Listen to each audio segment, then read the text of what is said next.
There it goes. All right. Yeah, I don't know.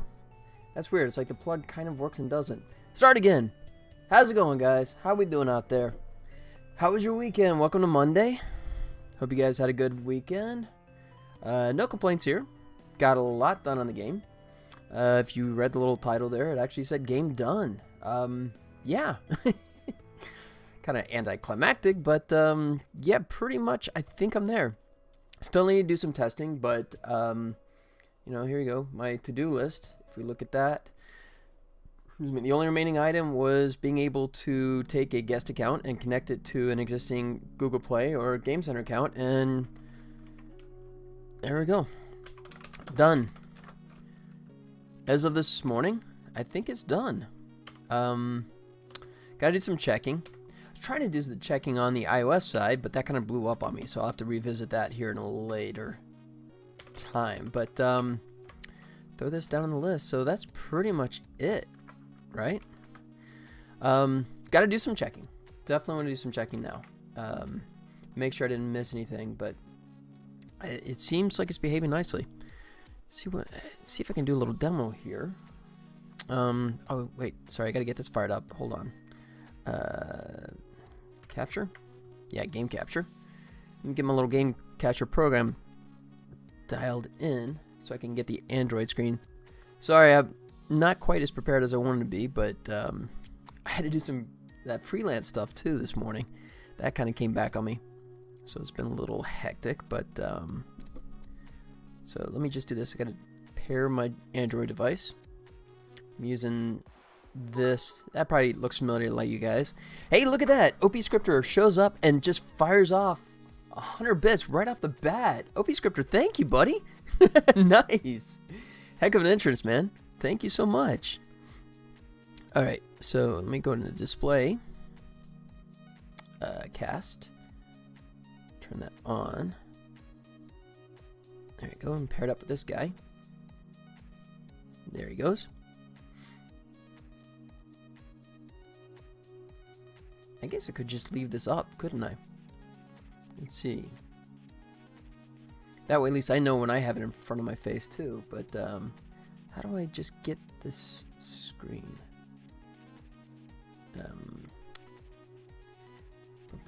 Yeah, you can tell I use this program a lot, right?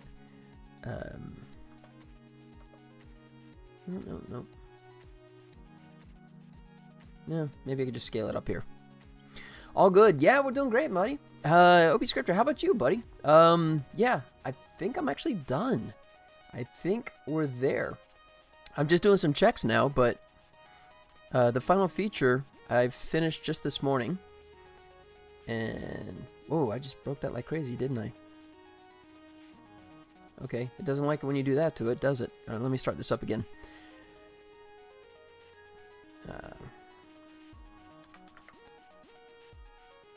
Alright, I'll just throw it over the side here. If it'll fire up.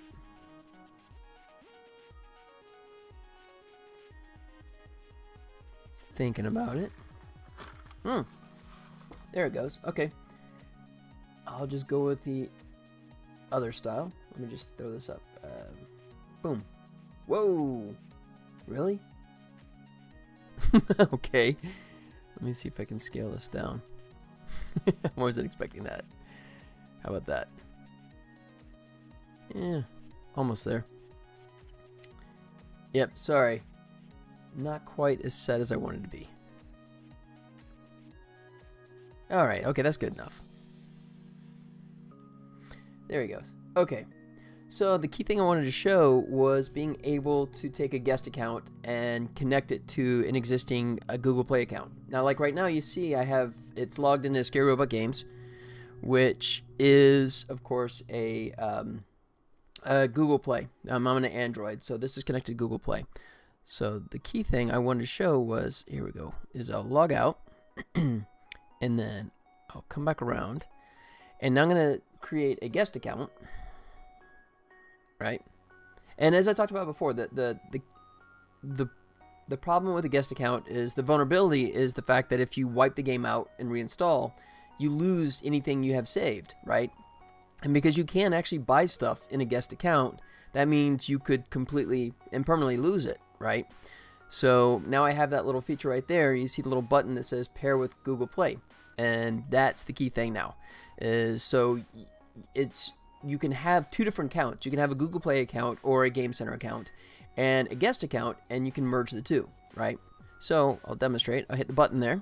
Now it's going through its little bit, and it's digging out the stuff for Google Play, and it's merging, right? And it's doing an intelligent merge. And it does a couple different things. What it does is it looks at all your villagers, right? And now what it's done is taken that guest account, plugged it into it, and transferred it. So now you're actually logged in as Scary Robot Games, right? And a couple of things it does do is it looks at your villagers, your launchers, and all that kind of stuff, and it takes the best of each, right? So if the guest account, if you had like more villagers, then that migrates over. And coins and gems, they also migrate over, but only if it reaches a certain threshold, right? Excuse me, I thought about that, and what I didn't want is the idea of harvesting coins just by creating endless guest accounts and pairing them up, right? Because if I automatically just take your coins and gems from a guest account and add it to your registered account, then you could literally just, start a new guest account and get 100 coins and 10 gems, and then connect it, and then create a new guest account and just endlessly farm that. So by creating a threshold that you have to earn a certain amount of coins and gems before they migrate over, that prevents farming, but it still gives you an opportunity that if you've been playing the game legitimately in a guest format, then that stuff will carry over. And it's working nicely. I mean, it's all dialed in correctly and all behaving nicely. So that's good. I was trying to test it on iOS, and then of course, Apple being Apple, I tried to install it, and I've had great success recently, but now it's going, no, failed to install. Why did you fail to install? It failed. Thank you, Apple. That's really helpful. Not. All right, so I'm going to have to do more digging on that on the Apple side to figure out what is broken there. But the good news is I should be ready at this point to put out what I consider to be, a releasable version, And how do you debug that? That's a good question. It was, well, I won't bring it back up again, but, it just says, failed. Do you want to retry? Yeah, sure. Retry. Yeah, failed. Why? You want to retry? No, I want to know why. Well, I'm not going to tell you that. So, and then of course, then it gets all goofy. Then it sort of like grays out the icon on the iPad, so I can't even delete it, right? I can't even remove it right now because it's in this limbo, like zombie state, It's like, let me click on it. Oh no, it's not there. Well, then delete it. Well, no, no, you haven't finished installing it yet, but I can't. So, So, like I said, that's Apple being Apple. But so that's gonna take some digging around and figure out how to deal with that. But I'll get it worked out. But like I said, that's it. I mean, it's, here we go. Here's the to-do list. And that's looking pretty empty. That's it. So, where do we go from here? The next course, of course, as I talked about before, is creating a gameplay trailer. Excuse me. And I structured that up. I came up with some ideas. And then, of course, I tend to be a little overly verbose sometimes. Shocker. I know. So then I had like this original script was like all this stuff, right? I was going to do like a buddy of mine who did the voice of my character Bob. I was going to bring him back to do all this narration, right? And all this kind of stuff. But then I started looking at other people's videos, right? And then I realized that this is kind of overkill, right? I mean, it's a ton of stuff, and I thought simple was better. And let me show you. Actually, I can fire up this video, and this is going to be sort of my new template because I really did like what this person did. If you go desktop, gameplay trailer. Oh, I'm in Facebook, so let me go Wall War Z mobile trailer. That should get us there. Yeah, there it goes. Oh, maybe. There it goes. Is this one I was talking about? Nope, that's not the one I was looking for. Come on, guys.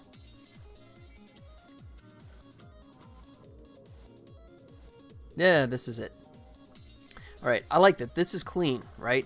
Pops in the screen, right? Throws you some text. Just short and simple, right? And just sound effects, right? Just music and sound effects. And I think this is much cleaner, right, than what I was originally envisioning for a gameplay trailer. So I think I was going to overdo it a bit, and I like what this is. I like how this is structured. So I think I'm going to follow suit. Something similar to this. So there you go. So that is going to be sort of my reference tool. And yeah, so as I was saying, this is what I had originally. I was going to do all this voiceover stuff, and then I realized that if I keep it simpler, I can just kind of knock it down to short little elements of text, right? So kind of similar to what you saw in that one, right, where it just gives you an introduction to the game. So it's like, welcome to Valley Village, right? And this will all be through text rather than voiceover stuff, right? I still want to do like a story, like a story version of the game trailer, but that's time dependent. And that one would actually have narration. That's going to be much more of a rendered pretty version, so if that's time permits, I'm going to do that. But this is just gameplay, so short and simple, get to the point, show them the game, get out.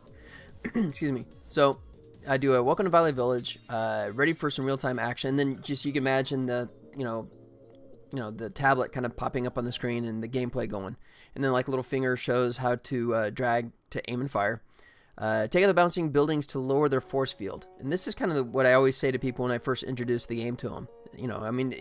If you've watched, I've done it a million times already when I'm saying, hey, check out the game, and I say, oh, aim for the bouncing buildings. They power the force field. Just drag to aim and fire sounds like you're talking down on the game. It requires skill, dedication. But I agree, but to me, the bigger thing is I want to sell you on the simplicity of the gameplay, right? I mean, this is from the experiences I talked about before, where I would demo the game, and the kids would run up to play the game when it's set up at one of these conventions that I go to, and the parents hang back, and I tell the parents, hey, come on, try this game out, and they're like, oh, no, I don't play games. It's like, let me show you. Look, all you got to do is go like this, and once you understand that play mechanic, right? Because when you see the game at first, you see all this stuff, right? You see buttons, right? You see buildings, you see two buildings, and, at first you're kind of like, wait, I don't know what to connect to, right? There's a lot of stuff. There's a lot of information on the screen. But if you just see this and you go, oh, I got it. This is like Angry Birds, but like Dueling Islands, right? Boom. Then we've cleared away the clutter, right? Now the game is back into, let me just figure out how to play and go on. So then, and then I'll have like send out villagers. So the key thing is just to get to the key points, right? Send out villagers to do repairs, but leave some behind to reload. So I'm going to do like a video where like all four go off, and then have like a close up of the reload meter that's now stuck, So then, just kind of like zoom in to show how it's not reloading, and then have like see some of the villagers start coming back, and then you see the reload meter go back up to help illustrate that point. And then also give a rundown of also keep an eye out for power-ups. And then, this one would be like, and then I would just, like have initial thing, and then have like 1, 2, 3, 3 windows pop up to show the different power-ups with a quick rundown, maybe like, I don't know. I was thinking about either do one at a time and show the effect, or just have them all pop up, right? I'll have to see how that goes once I start throwing it together. And then don't forget the other items, destroy everything for big bonuses, right? So I want to convey, there's more. That will explain what the other stuff on the island is there for, right? And then we go into the traditional, what is there beyond the game? Well, you can unlock new villagers, you can also unlock new launchers, and you get to customize the island. And then just a basic thing just to give, is the classic who, who, when, where, all that kind of stuff. So you can play, just say local, 1 player, 2 player, or go online, challenge your friends, or choose a random match and take on the world. And then, Bali Village, available now for iOS, Android, that kind of stuff. So that's it. Short and sweet. Easy to say, but it's going to take forever to put together. So what I was thinking about doing to start with is creating a 3D model of a tablet. So that way I'll have something to move around on the screen. And by the way, so my first thing I should point out is what I'm going to use for my compositing to put all this stuff together, right? For editing program, I'm going to use a program that I've owned for a while now, if I can find my icon, is called HitFilm. Good summary. Didn't know you could unlock new launchers. See, that's exactly what the gameplay trailer is there for. Yeah, exactly. Yeah, here you go. I'll bring that up real quick. Doesn't really change the game. I mean, as like the villagers, it's more of a cosmetic change. It doesn't really change the gameplay, but it's just a nice way to customize. So there you go. So you start off with just the regular launcher, and then you can switch to, you know, Cyclops, Kraken, or Dragon. So all these characters you can unlock over time. Like that. Alright. So my weapon of choice is HitFilm. Nice. So this is a program I've owned for a couple of years now, and it's nice because it's kind of, it's a moderately simple tool, right? I mean, it's not a super high-end piece of software, but what I like about it is that if you want to do editing, then you have to use Premiere, Vegas, or something similar for editing. If you want to do compositing, then you have to have After Effects, Nuke, Fusion, or something like that. The nice thing about HitFilm is it's a hybrid program, right? Where it actually combines nonlinear editing, easy for me to say, and compositing into one program. And that's the thing I've liked most about this program.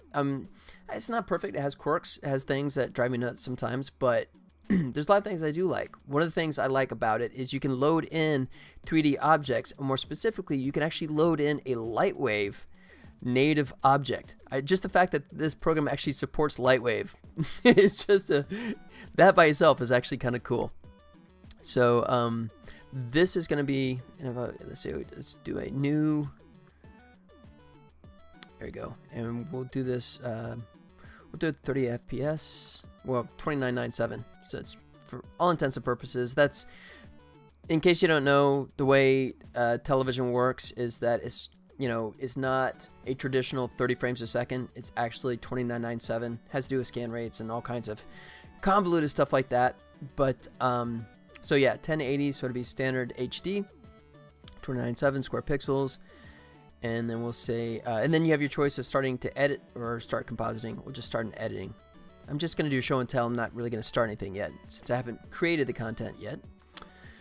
So, but the game plan will be to sort of like create a background video of just the gameplay playing, and then just kind of soft blurred focus.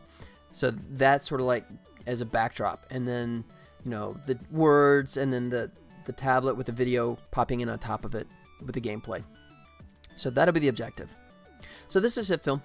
This is my weapon of choice. I own a bunch of the other programs. Actually, I don't think I have Premiere lately. I do have Vegas, which is a nice editing program, and actually HitFilm integrates with Vegas, but I'm more comfortable with Vegas, although I haven't even touched it about a year, so I might have to shake out a few cobwebs out of my head to get back into this. But, you know, just the fact, like I said, the key thing is I don't know of any other NLE compositing program that allows you to combine the two and work together. So to me, that's a really nice feature.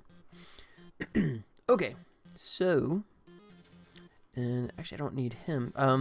I guess we can start is just working away with Modeler.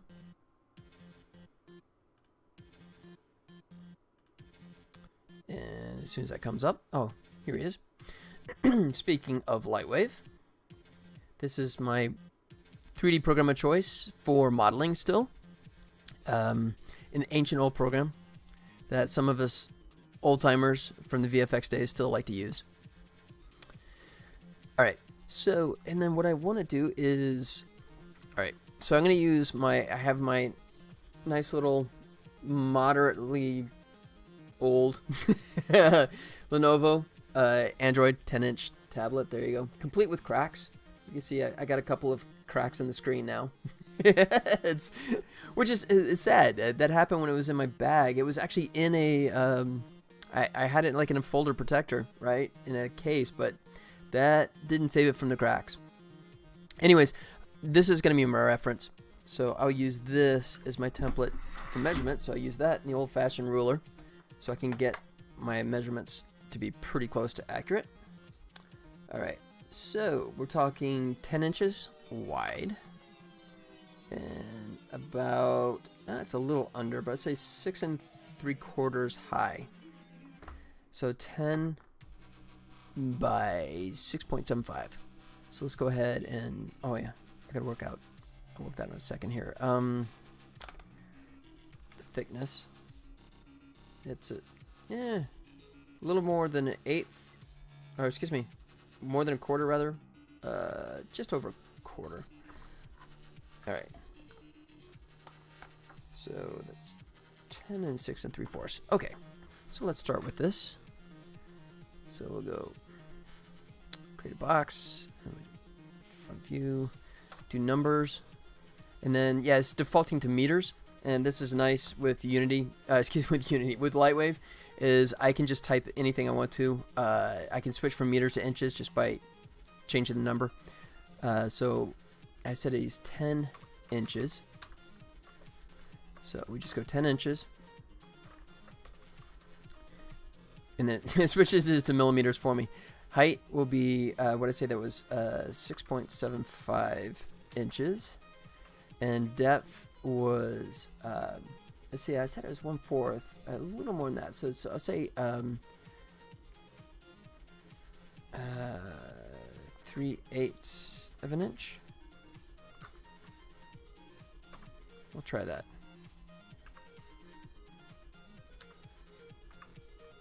All right. So, oops. All right. So, what did I do wrong there? All right. When in doubt, start over. Let me go to options and switch it back.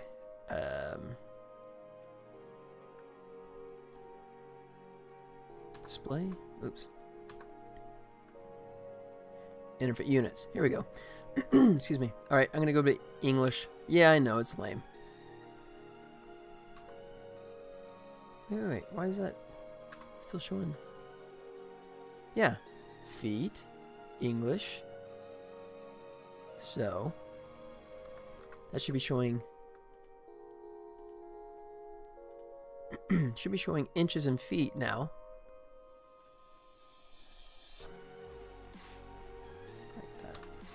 There it is. All right, now we're talking. So we say 10 inches. Height was 6.75 inches.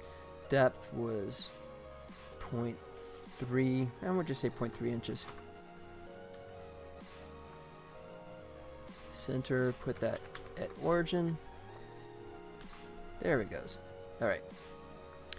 So that's good, but still not quite right, because I want to do, like, you know, that you have the bevel edge here, that nice curve, and that's something I can do with right here automatically in Lightwave. So we come back to box, come back to numbers, and then what we'll do is a radius, right? Excuse me. So we got that, but right now you can see it's just that one edge. But we can increase the segments like so. There it goes. All right. And what I want to do now is, of course, if we look at this, textured. All right. Put the tablet out of my way for a second here.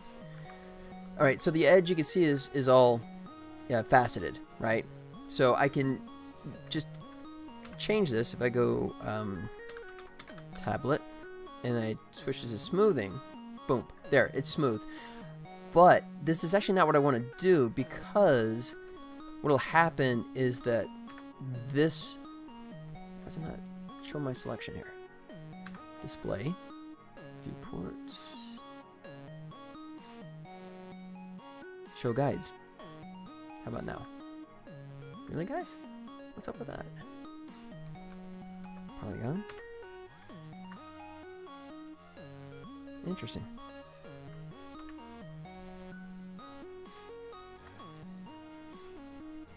Okay. Alright, that was weird. There he goes. Alright, so the problem with having everything smooth on the entire object is that as soon as I start breaking this up, right, so if I do like a triangle, right, it's going to render with, if you ever see like any kind of 3D where you see like an edge to it, right, you see like a flat surface and you see like, it's hard to describe, but it's almost like a diagonal line going through it, right, and they're called render errors, and that's something I want to avoid. So the simplest way to fix that is, let's say, we'll go surface editor, and we're going to rename the tablet to, rename this to tablet smooth. And then do this one. Say, yeah, see, that's what I'm talking about. You can see that kind of shadowing stuff, that's a render error, right? And that's the kind of thing we want to avoid. Excuse me. So the way we do that is by cheating.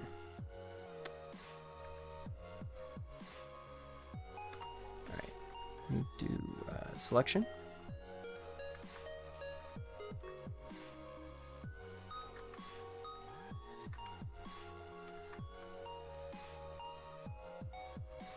Something like, there we go. All right. So then what I can do is make this surface just tablet, all right? And then I'm gonna make that not smooth, and then that's tablet smooth.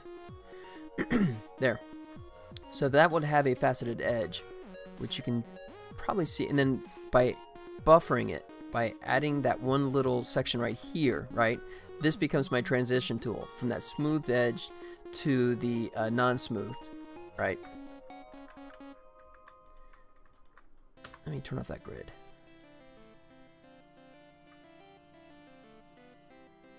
There. That was just kind of annoying. Okay. And we'll go ahead and just say this is our front. And next thing to do is measure the screen size. So we'll say that's 8.5 by almost 5.5. Wow, that's just a little short, isn't it? So let's see. Let's go. Oh, so a couple of different ways I could tackle this, but I think the simplest way, I think, would be, let me make sure it's centered. Okay, now he's, oops. There. Make sure he's centered. And what I'll do is I'll create a secondary box.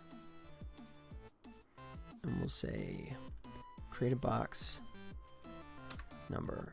Alright, so this, I'm going to drop the radius. We want that to be like a normal box. Something like that. And then the width, what did I say that was? 8. 8.5. So that's 8.5 inches. And then the height. Alright, see if we can get this exact. Let's see. 4, 5, 6, 7. 7/16. So 0.43. Alright, so that's going to be 5.43. 43 inches. And, oops.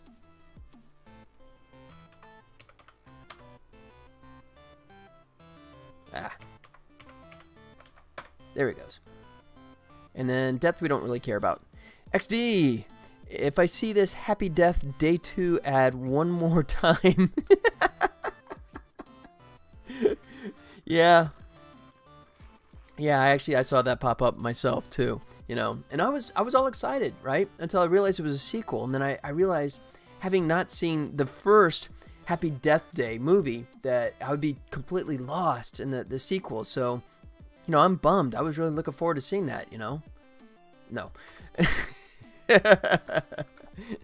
How's it going, man? How's it going? Just bring you up to speed. So the game I'm pretty much done with. I gotta do some testing. I need to make sure that I have the Android version. I need to get that uploaded, get a PC version uploaded, and then iOS. If I can get that to work, I will get that uploaded as well. So now I've actually moved on to working on the gameplay trailer.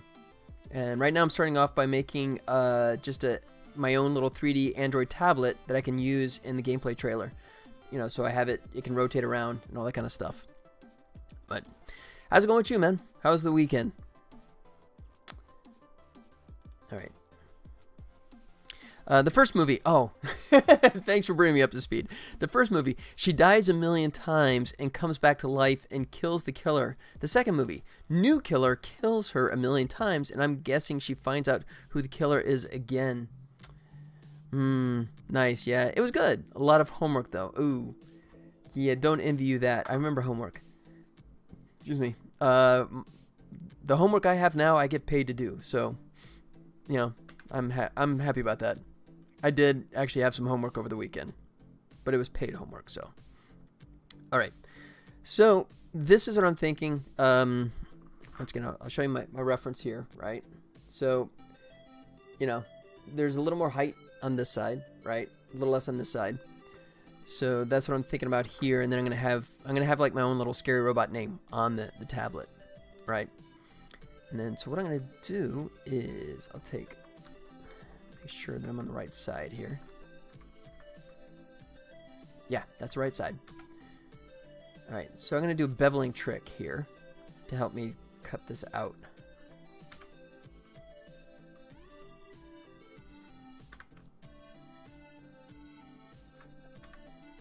Yeah. So for me, a lot of working on the game this weekend. A lot of working on the freelance work, which, fingers crossed, I just did a little bit more this morning, and I'm hoping that's the end of it. I'm hoping I'm all wrapped up. But still a good weekend. I actually got to go see a concert over the weekend, too. I got to go see the legendary Van Morrison in concert, which anyone that's under the age of, 40 probably goes, Van who? But a true legend. Managed to score some tickets at Caesar's Palace here in Las Vegas. I got to go see him. It was like 12th row. It was pretty good seats, so it was a fun show. All right, so here's what we're going to do. I'm going to say... So what I'm doing is I'm coming back to my main screen here, right? And there's my tablet in its current state.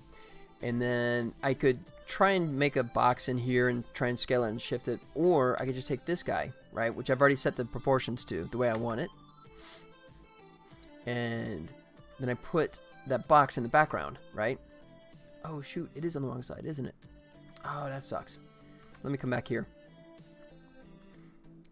Let me make sure I'm at the origin. Mouse. Origin. There it goes. Okay, now we're on the right side. Bingo. Alright. So then we do... Let's see.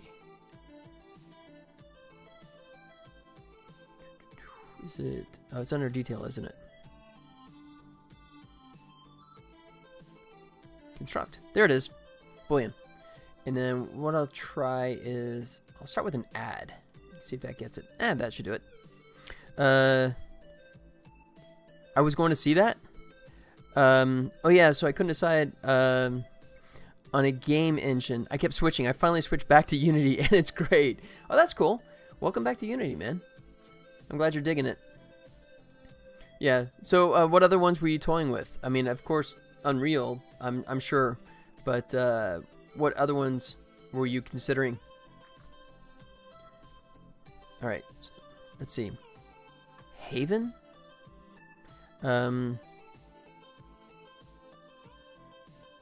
That's a game engine?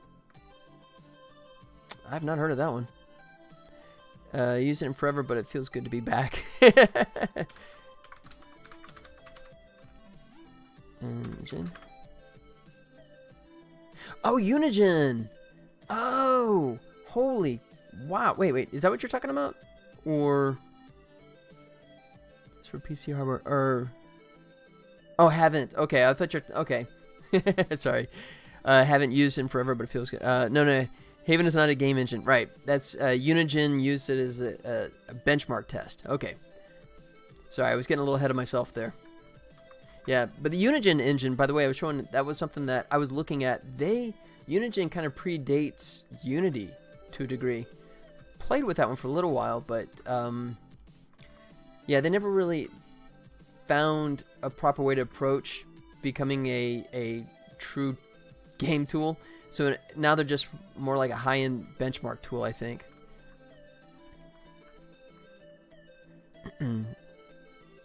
I accidentally typed it. I used Love 2D, Unreal, and Java. Oh, man. That's right. We were talking about that before, right? Where you're doing your own.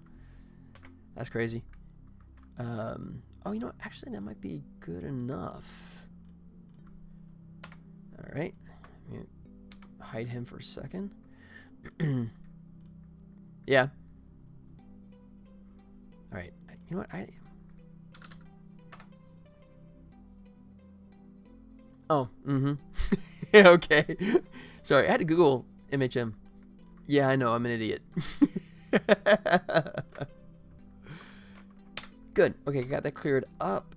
That's all pretty. Merge. Good. All right. So if I want to be slick, I could do it this way. I could XV. Hide that for a second. Take these guys and flip them. Right. Because like any tablet, the screen itself is just a smidge below the frame level. So I could do that. So it just sells the whole 3D depth element. That should be sufficient. All right. Oops. All right, I gotta get rid of that grid. It's driving me nuts. Grid. Bye-bye, grid. Okay, good. Much better. So, next thing would be, let's see. All right, this higher. Oh, because maybe I flipped it over? All right, so then let me do this. Get everybody back here. All right. Select all this stuff. I'm in polygon mode. Yes, I'm in polygon mode. Good. All right, so I'm going to bring this. Ooh. All right, I don't have all the points.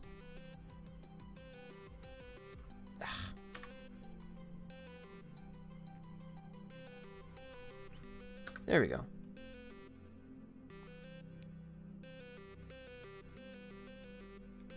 I want to get this just right. All right, good. I'm leaving an extra room on the top. You know, like most tablets that have large bezels have. I guess, you know what? I don't have to be totally authentic, so I can scale this up a bit.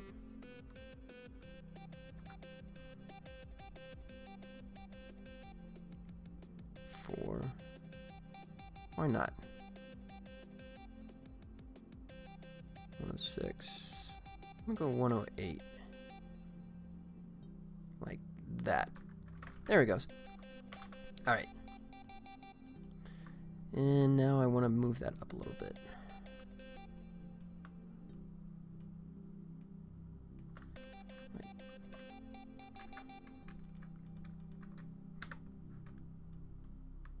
Just a smidge. That should be good. All right, so now I want to break out the different surfaces. That'll be the next thing. Yeah, I think that'll be good. So first things first is we'll take this guy and we'll make sure that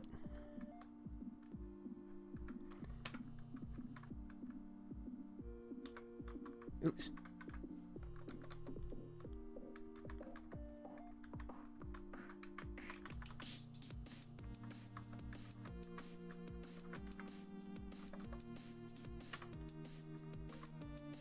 Right. Ah. All right.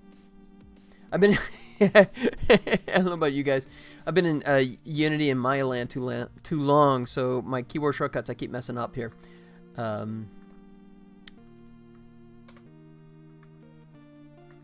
Make sure that's right. All right.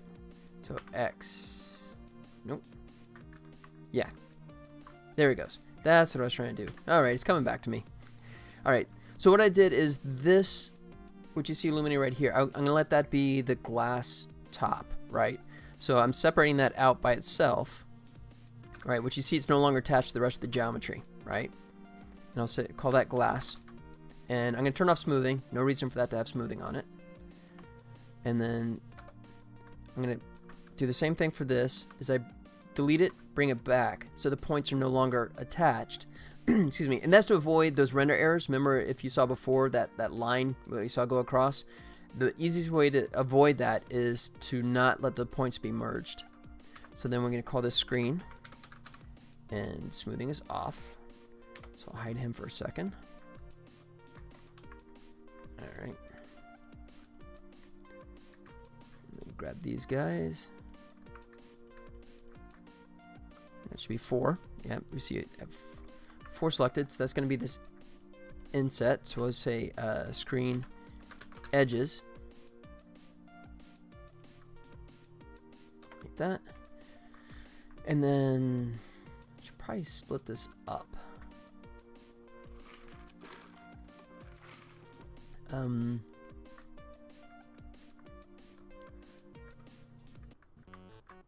Alright, I'll call this tablet face. And smoothing definitely not on. Hide that away.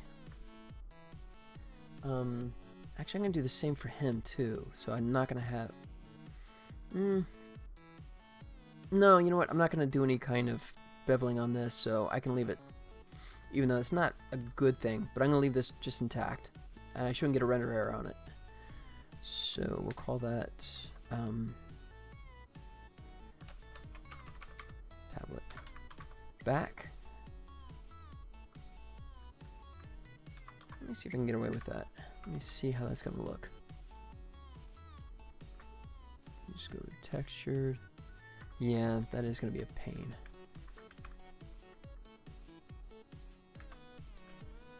Texture back. I'm going to change my mind. Turn smoothing back on, and I will merge those points. But actually not yet. So I'm going to go free, select these, and these will be the edges. Q, tablet, edges, and I definitely want smoothing for him.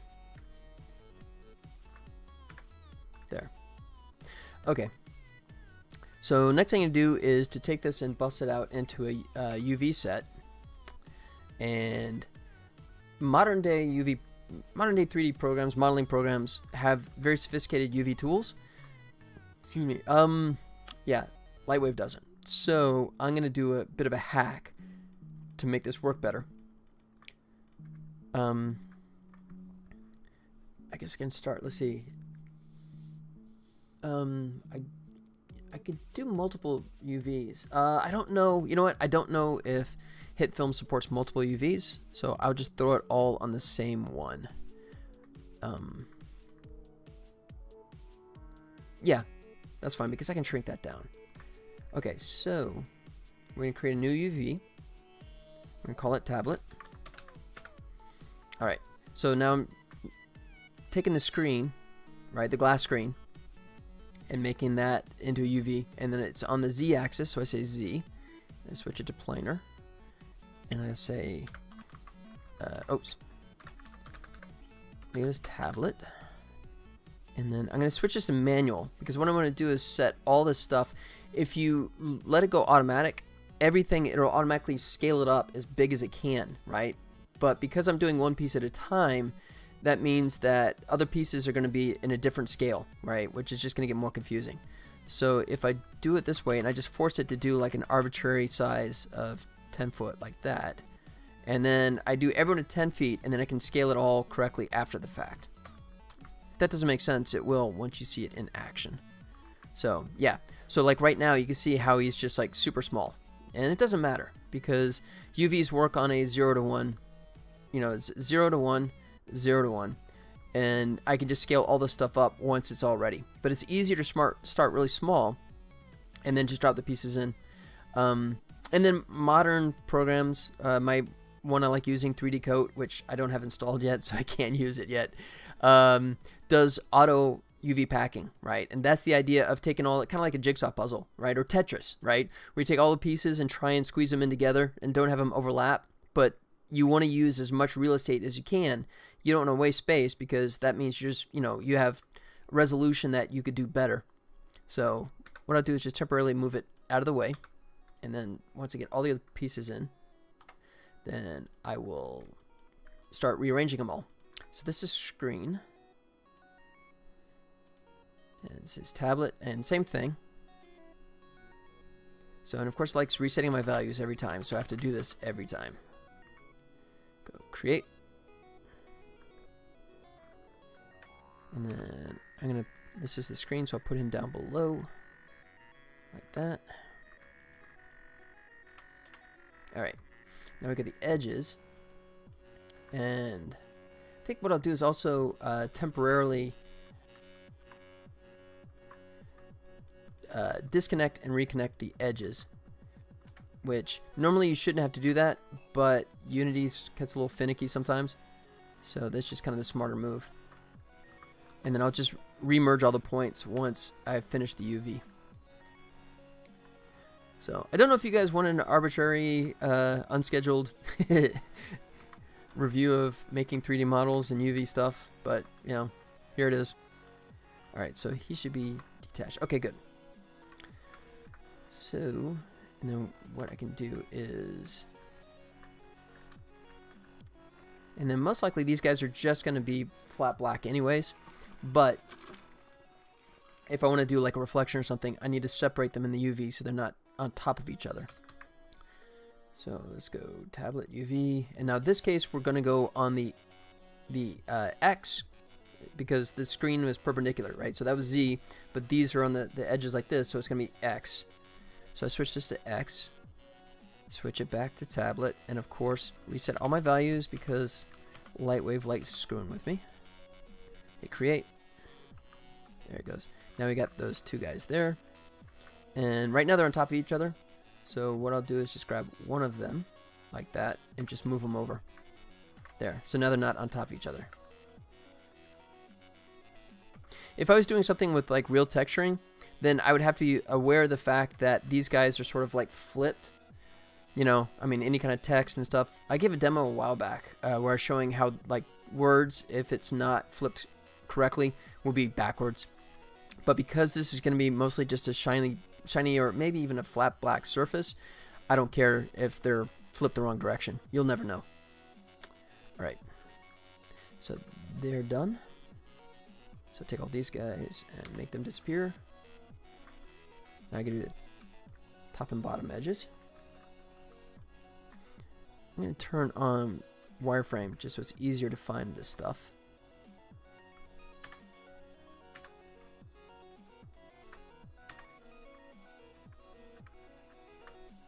Alright, why are you being a pain to select here, buddy?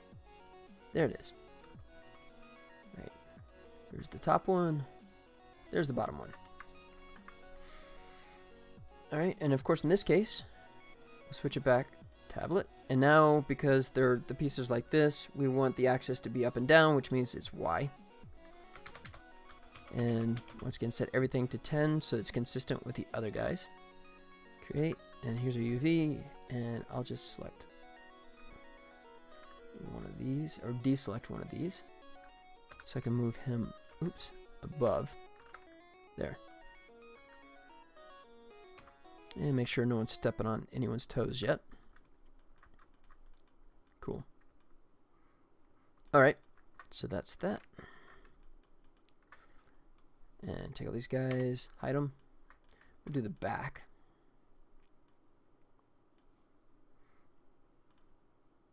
Let's see. Oh, do I have them separated right now? I probably don't. Let's see. Oh, I do have them separated. Good. Okay. Tablet, and this will be on Z. 10, 10, 10. Create. Alright.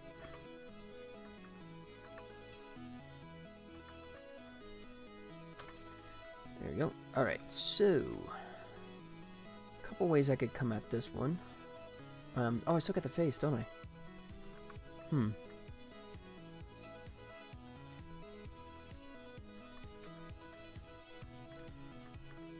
Is he detached? No, he's detached. Good. Alright, and that's on the Z. Create.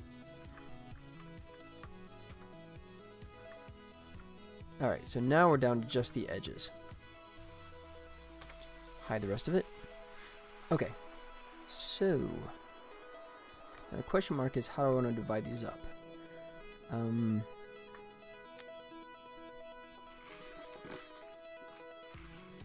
think what I might do, what I was talking about before, with Lightwave, you kind of have to cheat how the UV works. So what I'm going to do is, I'll show you this. This is an old trick I've been using for years and years.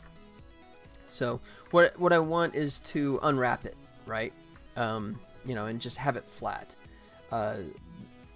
More high-end UV programs would do that for me, but Lightwave is not going to give me that benefit, at least the version I'm using.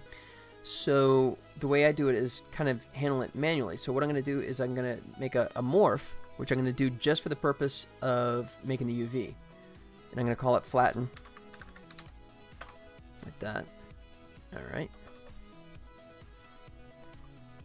So then what I do is I come here and I select all these guys. Alright. And then I'm going to like unwrap it basically.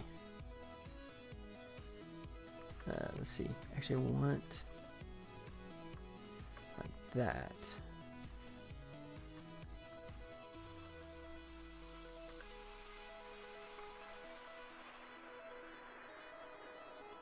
There it goes.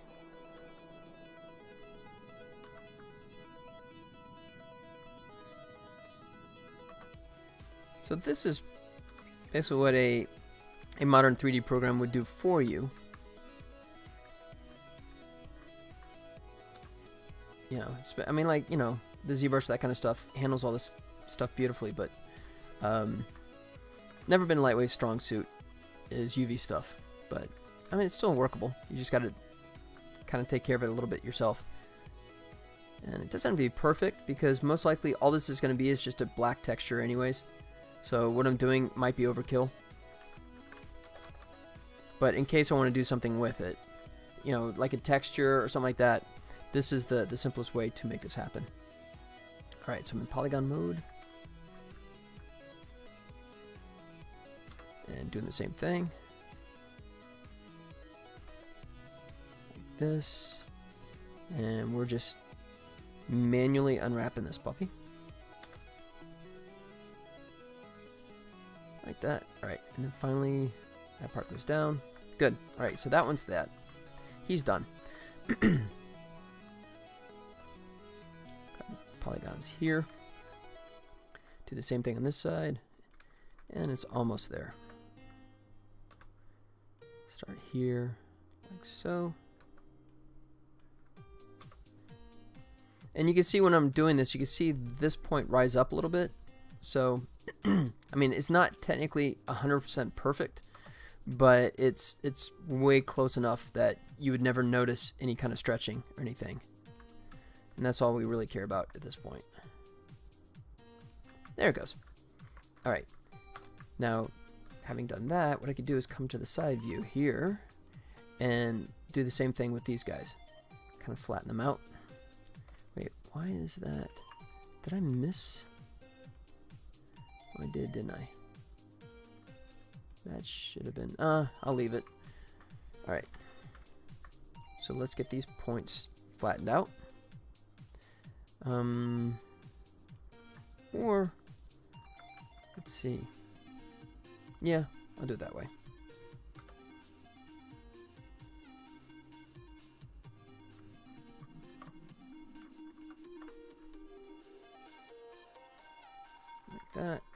And then finally, he goes down flat.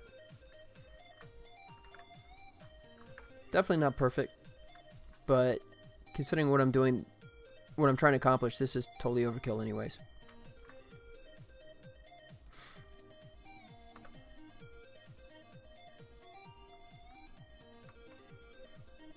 Alright, like that. And then finally, whoops.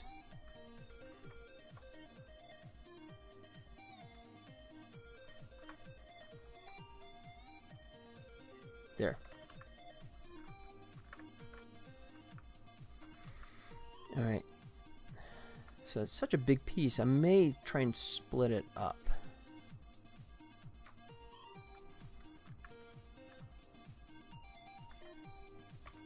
Let me come to my top view here. Yeah, I think I can just divide it right there. Once again, temporarily.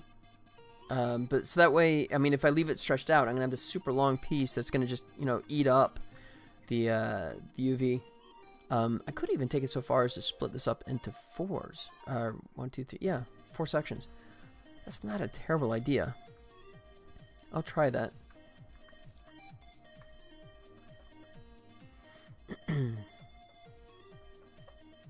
Alright.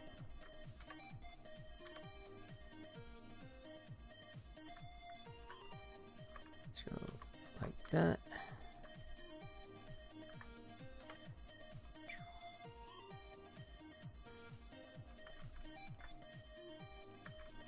Alright. Break that off too. And then one more. I guess I just split that one off. There we go.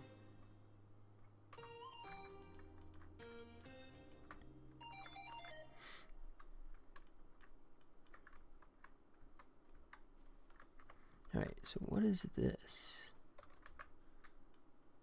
Oh, it's just that piece. Okay, good. So let's come back into our UV. Select these guys again, move them out of the way, like that. Good.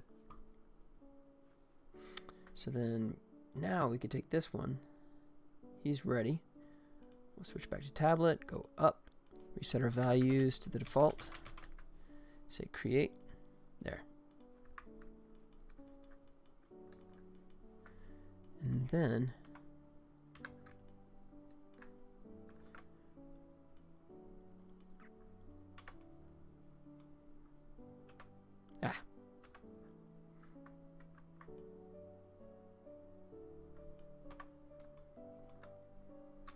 just trying to give these guys a little space, just for simplicity's sake. There it goes. All right, yeah, and then we could just take it and move them one underneath another, kind of like that. All right, that's it. That's what we need. So now all these guys have a UV texture. So I could take the flatten, that morph that I did, and I'm going to kill it now. The reason I'm deleting that morph, for 2 reasons. 1, I don't need it anymore.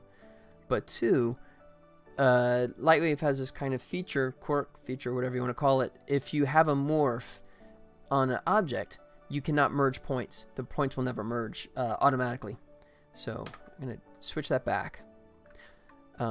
Yeah, so for example, here I'll show you what I'm talking about. So I still have the morph active, right? So now all those points are like right on top of each other, but if I say merge, it's, oh, it did it. Interesting. Did they update that? Maybe they fixed it in the newer version. Okay. It used to be, that it just made a liar out of me. It used to be that it would never merge those points. So, flatten. Alright.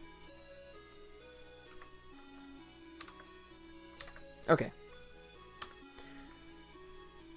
Alright. So now we got everything broken up.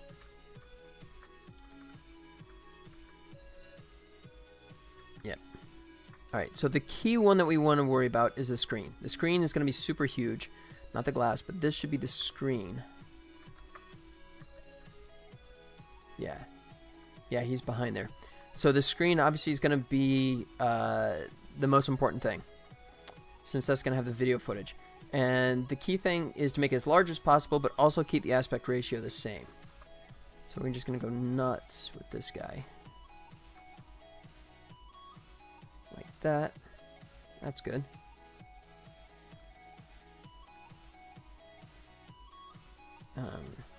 Even a little bit bigger. That should be good. Alright. And then the back, we're going to make that second largest. I don't know if I'll ever even spin it around, and I'll even care about the back, but it'd be nice to have that one as large as possible, just in case.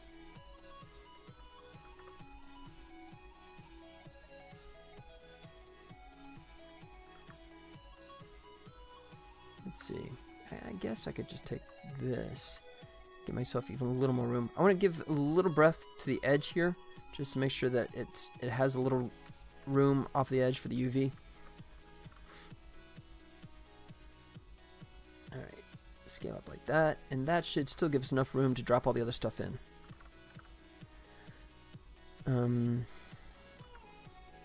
Alright, so this is the front panel. I want to make this kind of big, so I can put a text there if I want it. Tell you what, I'll do it this way. I'm gonna make it larger and then put that back in behind it, or inside it rather.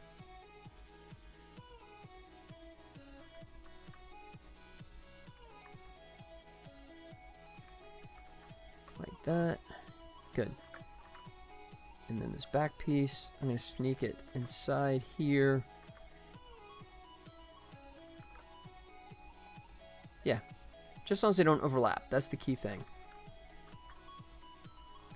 You know, and have a little space in there. That's good. Alright, so this is the glass. Since there's no texture on the glass, I can just make that super small. That doesn't really matter. And then now we have the edges. Same thing. Probably just gonna be a black texture on it, but there's no reason not to scale them up since I have the space for it. Try it like that.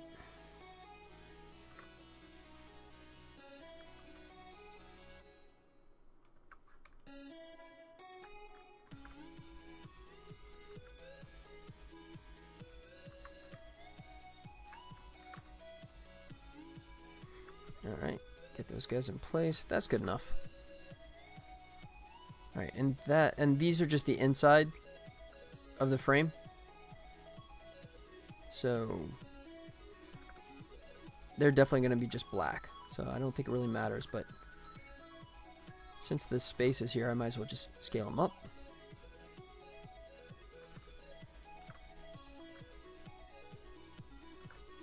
And I'll do the same for these guys. I'll rotate them. Doesn't matter with UV. You can rotate around. Kind of squish it in if you need to, but we're going to be fine. And then I got this leftover space, so I'll just scale up the glass a little bit.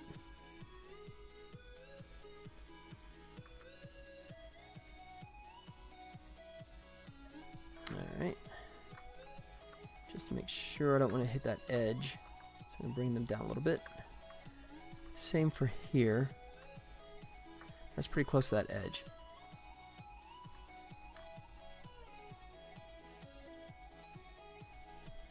Alright. There. Now that I've been working on this for 20 minutes, I should probably save it. So I don't lose it. Save. Alright.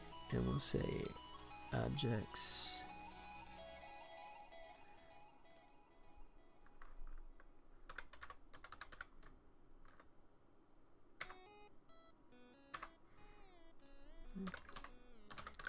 Call it tablet 01. There we go. Cool. And then what I could do is I can export it at EPS, but this one is a little less of an issue, so I think I might just do a screen grab and bring it in Photoshop and just do a quick paint on it just so I can get it going. So let's see. Yeah, it should be able to do multiple surfaces. And what do we have? How many surfaces do we have now? Wow, we got quite a few, don't we? Edge. Yeah, that looks good. Okay. So let me come back to here. Just do a screen grab. And then let's fire up Photoshop.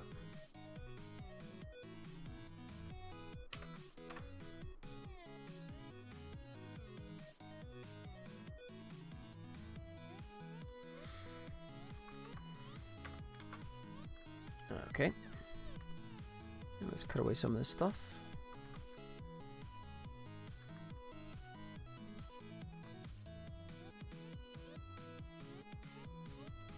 And the EPS will be more precise than what I'm doing here, but I don't think it's going to matter too much because I'm not doing any real texturing.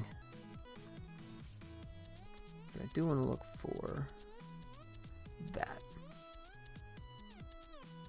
I think that's about right.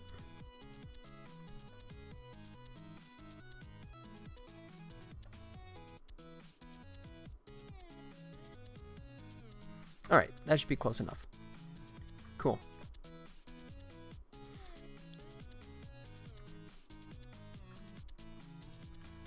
Okay. So take that.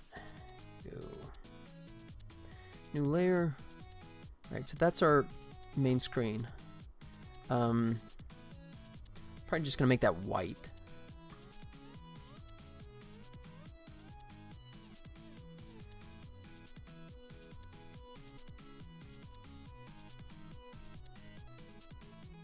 So it won't discolor any kind of texture that we put on top of it.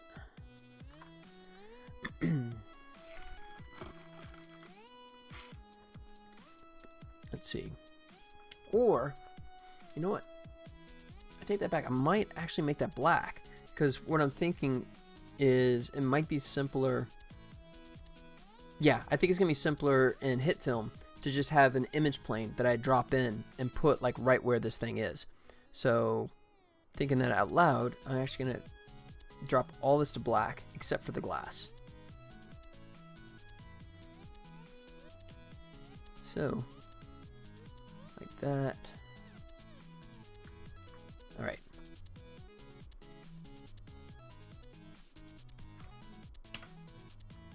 The glass, I'll make that white, I guess. He's gonna be transparent anyways. In worst cases, I could turn him off. That should be sufficient there. Whoops. Yeah. Boom. Yeah, that's an exciting UV, isn't it? Alright, I think one thing is a nice touch, if I can pull it off, is it'd be up in here. I don't know if the resolution is going to hold up or not, but we'll try it.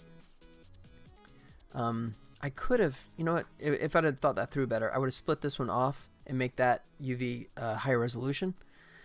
I could revisit that if I want to, but I just thought it'd be kind of nice touch to have, excuse me, just like the little company name on here.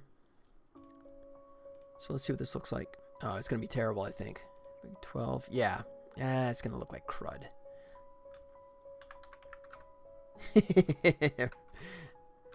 Yeah, that's going to look like total crap.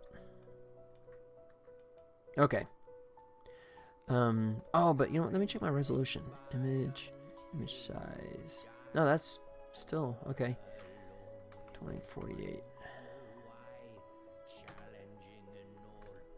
It helps a little bit, but that's still not where I like it to be. That's a 2K. Yeah. All right, I'm gonna leave that off. If I want to come back and add it, I can, but I'm gonna have to do something better. Yeah, I'm just gonna leave it like that.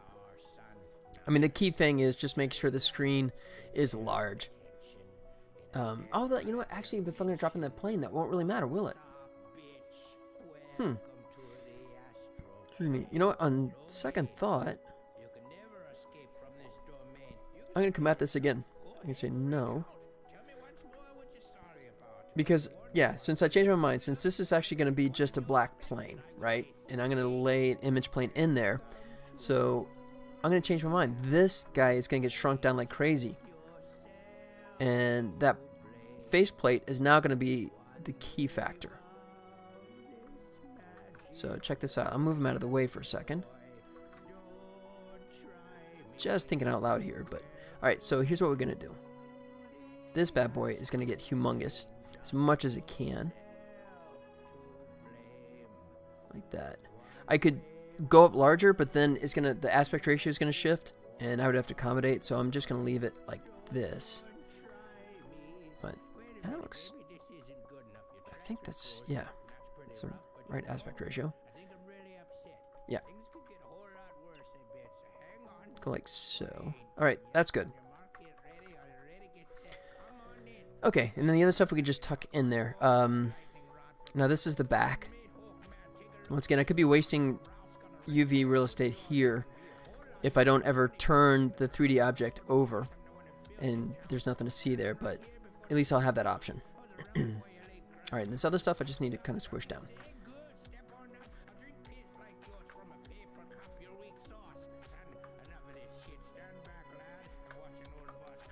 Alright, so move this up here like that. And him like so.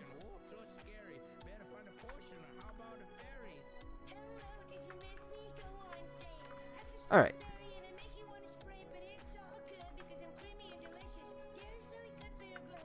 And then we'll move this over and shrink them down. Since the screen is no longer an issue, since it's going to be just black. Good. So the only things we really care about, oh, you know what? Wait, this is all empty space.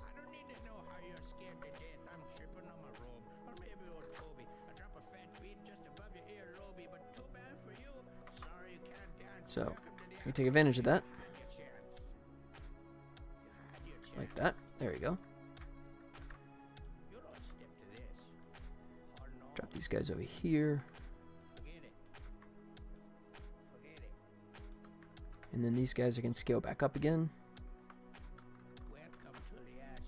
Once again, probably don't have to, but if I got the real estate space, I might as well take advantage of it. And then these guys. Like so. Okay. Now we're happy. And let's see. Glass is the only thing that we have to be concerned about. Everything else can be black. So, alright. Let's repeat this process again. Do a screen grab. Bounce back over to Photoshop. Paste that in. Start shrinking this down.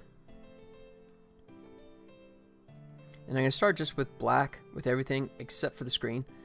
And if I want to come back and add something to it, I can. Oh, let me check first thing is see what the resolution looks like now when I put the text in there. Hopefully that helps a little bit.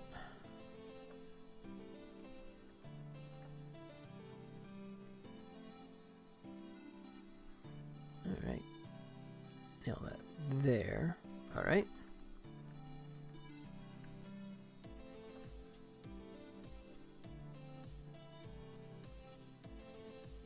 Like that.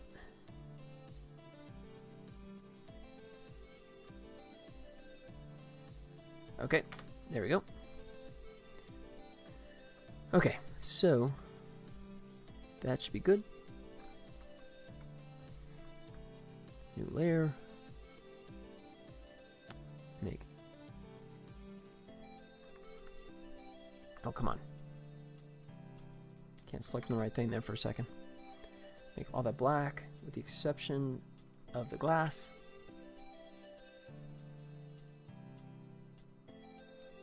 And I'm not being exact, but that's fine.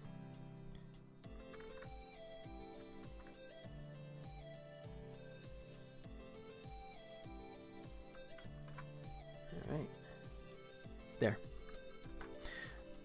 Okay. So, we'll save that as PSD to begin with. Let's go back to SBC, Valley Village, images.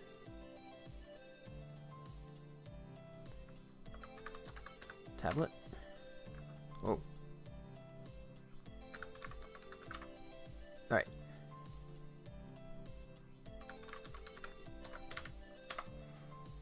Done. Oh, I was going to experiment just to see. Resolution is probably still not going to be great. Oh, let me check the size of this first. Let's go image. Image size 2048. Alright, so I'm a little off on my height and width, but let me see if I go like that.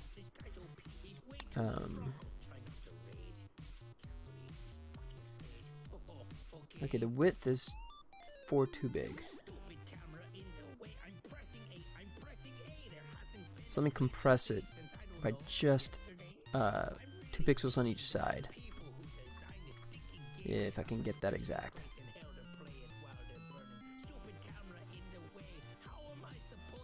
There's 2.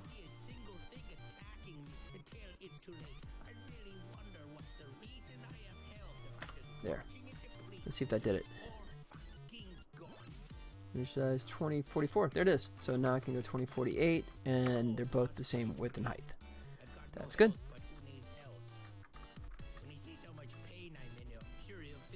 Alright. Save that. And now is a test. Let's see what it looks like when I try and put some text on here.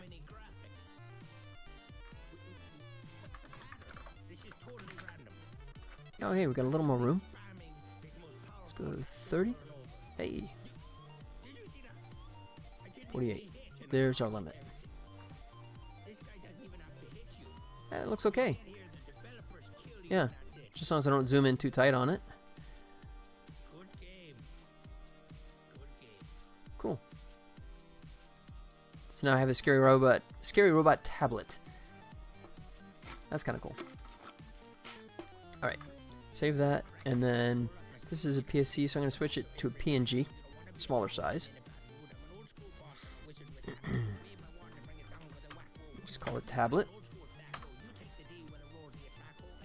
All right, so now if we come back to the Lightwave modeler,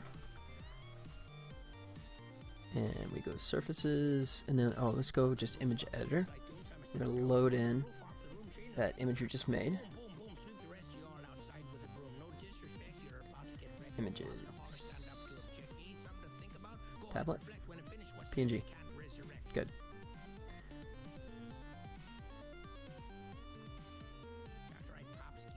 Alright, so they say it's a UV map, and it's going to be the tablet, and it's going to be the tablet image. There.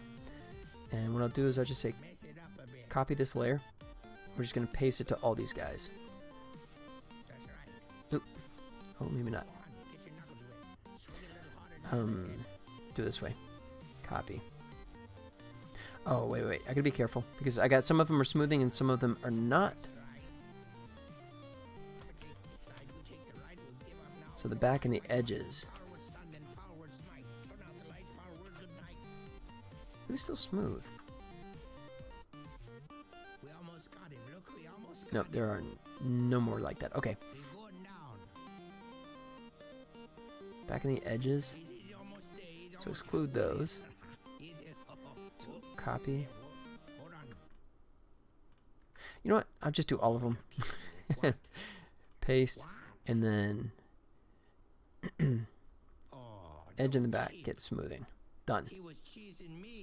There. Turn it off. There you go. Yeah. I could bump that little text up a little bit. Let's see.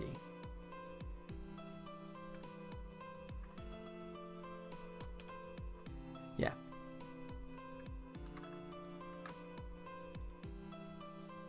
Oops. Not Pixar. PNG. Done. Alright.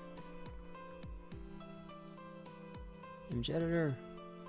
Reload that puppy. There. Snaps right into place. That's good. Alright, then we can do some stuff with like the surface editor. We can add some specular to it. So the edges definitely.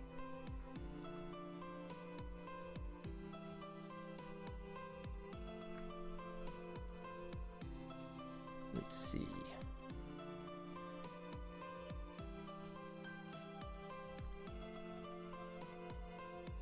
Okay, we'll try that. Your stream froze for half a second when you just saved. Interesting, really? Huh. Okay. That's interesting. I wasn't even saving locally. I was saving to the NAS drive. So I'm not sure what it hated about that. But and what's even stranger is that Streamlabs OBS didn't give me any warnings about drop frames. Huh. That's funky. Anyone else confirm? Maybe me. You might be the only one that's actually still awake. I might have put everyone else to sleep, so I'm not sure. Okay. So we'll just save this as is, and let's see what it looks like when we come over into HitFilm. I don't know if I've played with the 3D object in HitFilm in ages, so I don't know what the quality is going to be here. So this is going to be a bit of an experiment. But, so what we'll do is go File, Import 3D Model. Yes, I love that. You got 3D Studio Max, right? You got OBJ, you got FBX, Alembic, and Lightwave. Most people see that and go, what's a Lightwave? I love it. I love it. I love it. Okay. Let's go back to Objects, Tablet. Hey, look at that. Loaded it right up. There's the specular highlights I was talking about. That's cool. Oh, wait. I didn't merge my points, did I? Oh, crud. Base. Merge. I'm going to save as O2 in case anything goes wonky. Cancel.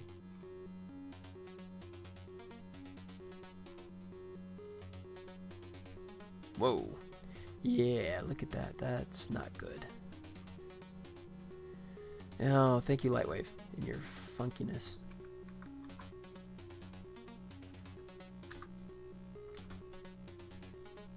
Yeah, that's what I was talking about with Lightwave and its UVs. Sometimes it'll merge it.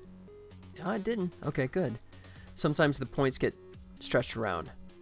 So I may have to do some play here. Model. No, okay. Let's go back. Tell you what. Go back into modeler.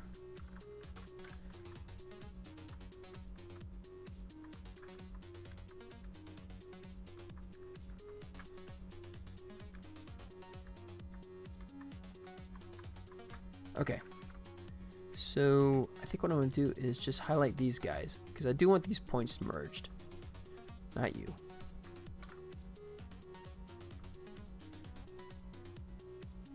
Huh. Oh, okay, we're too far back. We're too far ahead. Let me back up a little bit more. There we go. All right. There. Now just merge those. I guess I could merge that and the back. You know, I'm gonna leave it separate. Just to be safe. Alright. There it goes. Alright, that's much better. Yeah, the specular highlight is kind of insanely hot there, but I can dial that down. At least I hope I can adjust the settings. Materials. Yeah. Screen edges. There you go. Massive. Let's see. Shininess. Opacity. Interesting. Huh. Seems like it's all dialed down to nothing already. Huh. Not crazy about that.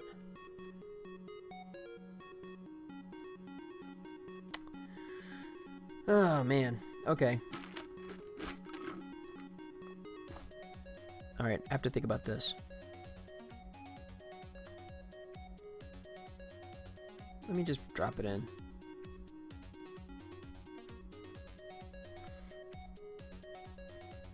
And let's see, I think we need to switch this to 3D.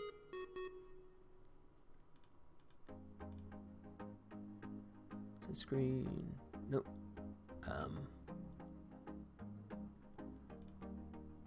Alright, I guess I need to go to compositing. So.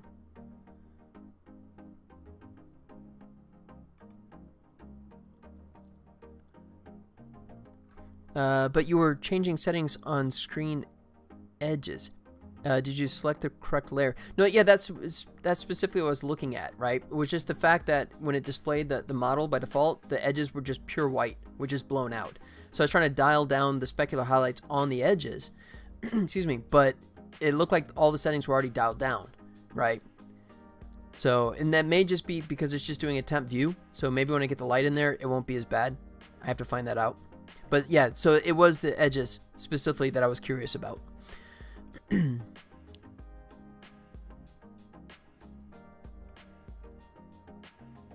Composite. All right, wait, I'm in editor, so let's go new composite shot. Okay. Yeah. Okay, so let's come at it this way.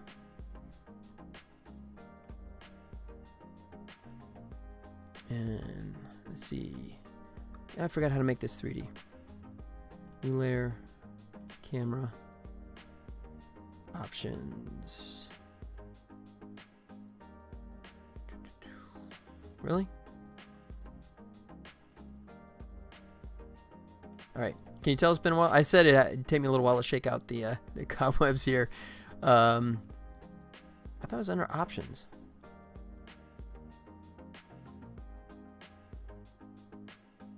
All right, maybe if I do this, model,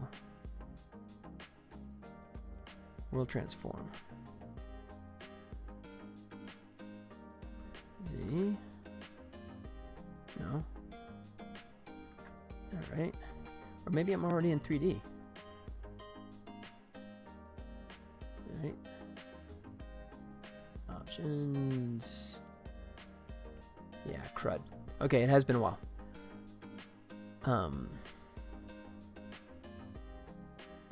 Transform.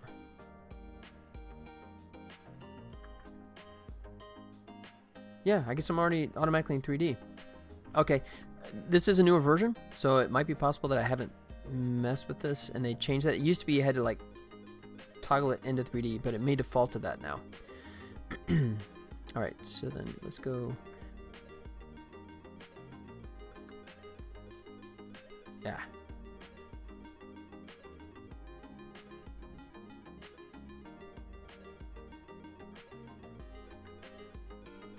Nope. This guy. Okay. Really, why is his... Am I off origin? Oh, I am, aren't I? Position. No. Huh. That's interesting. Oh, maybe it's orientation? No? So he's rotating like his pivot is somewhere else. When in doubt, start over.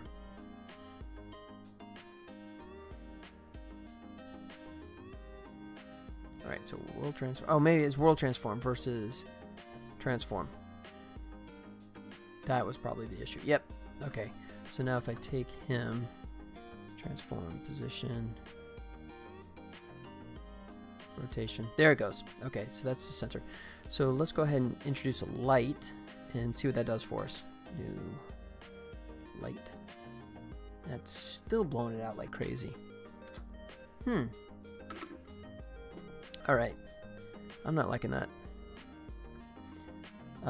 This may not last long. If I decide that I don't like what HitFilm is doing with the 3D objects, I may have to just render it in Lightwave and import it in. Yeah, and then what I'd do is probably just export a null position for where the screen would be as an FBX. and then load that in, and then attach the screen to that. So it'd be cumbersome. I would like to do this all in here, but if I can't get this thing looking decent, then it's a non-starter.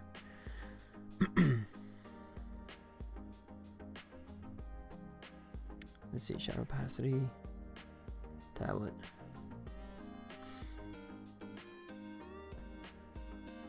Yeah, it's kind of disappointing.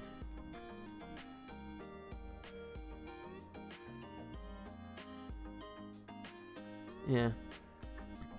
Alright, I'm going to just do a comparison and contrast by bringing in a light wave.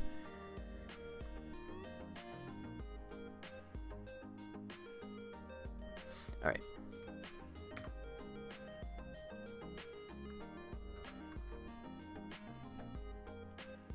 At least here I can also control the materials better. So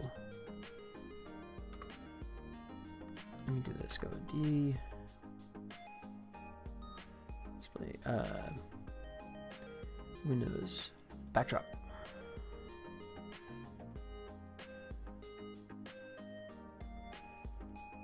Nope. Sorry, not image world. Texture environment.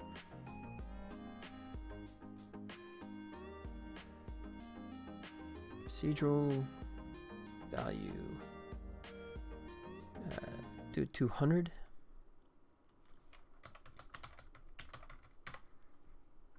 Okay.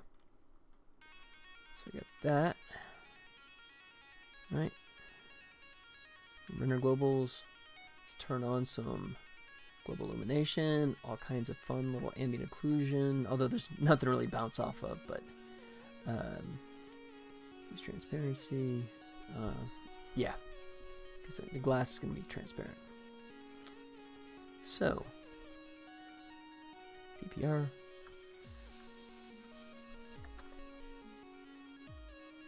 Alright, got object selected. Yeah, so that's closer.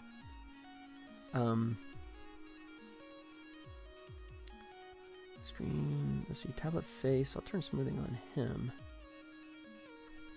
Alright, it's because we don't have those points merged, we're seeing that sharp edge, but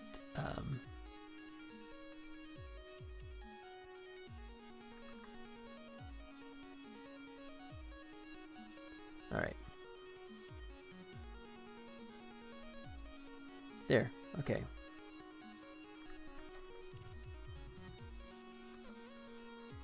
Oops.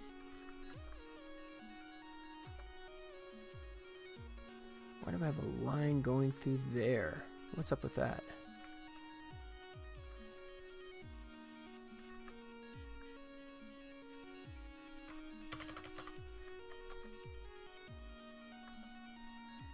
Position.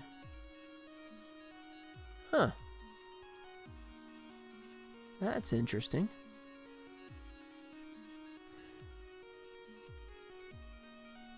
Is that because of this? No.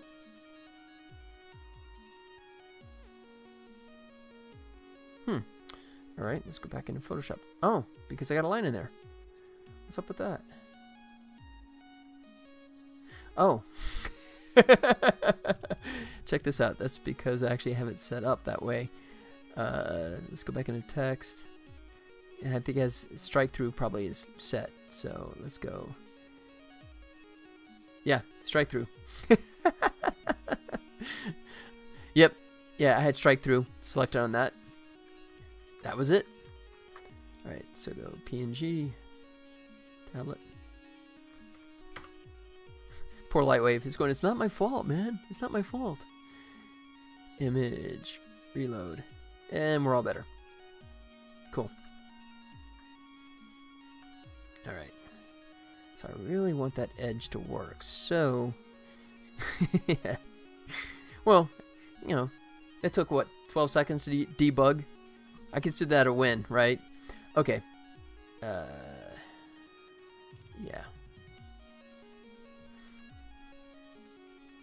So, what we're going to try, see what happens when we grab the edges and the face. And we're going to say merge.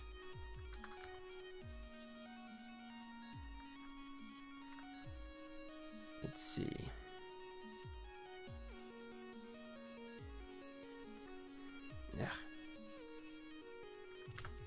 2. No, it's still not. Oh, wait. Tablet face. No, it's smoothing is on. That's fascinating.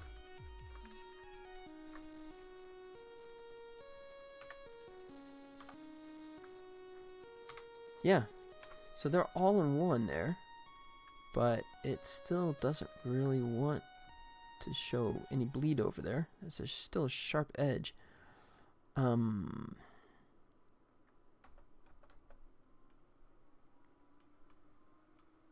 Yeah, look at that. That's just wrong.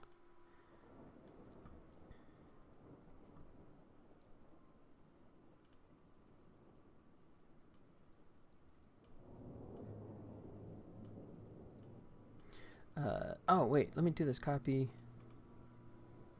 Paste. There it is. Okay. That's better. All right.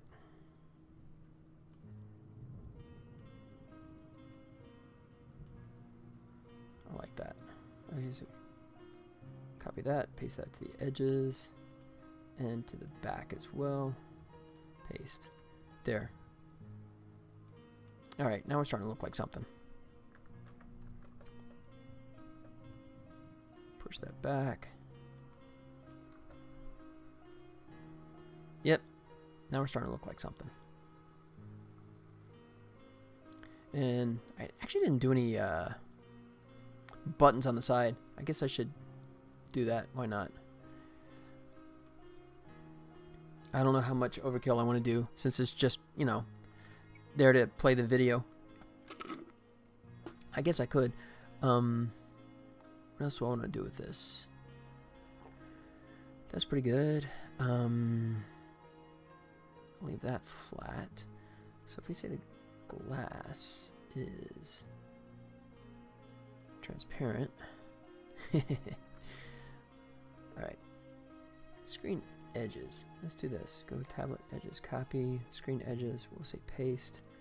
And that doesn't really help.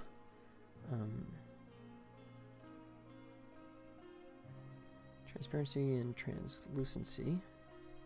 No, that's still not going to bleed through. Okay.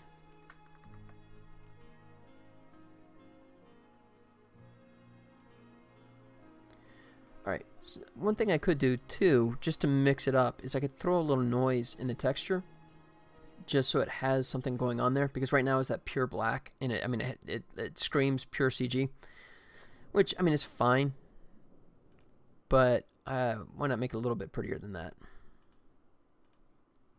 So let me come back into Photoshop. We'll say, let's see, what's the best way to do this? I guess we start with black. Black layer, and filter, noise, add noise. Monochrome. Ooh, look at that random.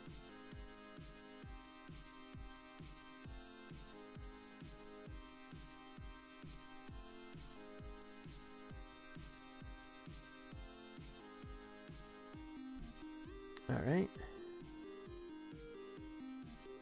Yeah, we'll do Gaussian, monochromatic. There it goes. Alright, so then we go overlay? Nope. Screen. Hey.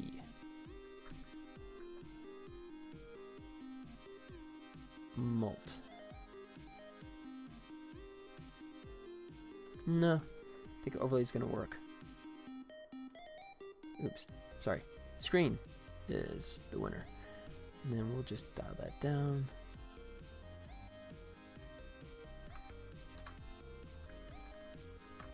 Alright, we'll see. The resolution may not hold up, so it may look like big, thick pixels.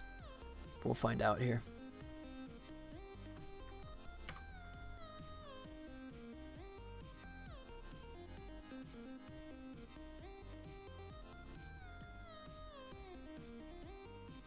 Oop, definitely don't want that on the screen, though. But, yeah, I mean, that's not terrible.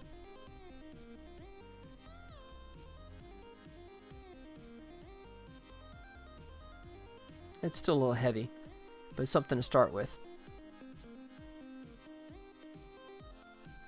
Alright, so the first thing we do is dial this down a lot, like 10, and then next is make sure that we cut it out of the screen area.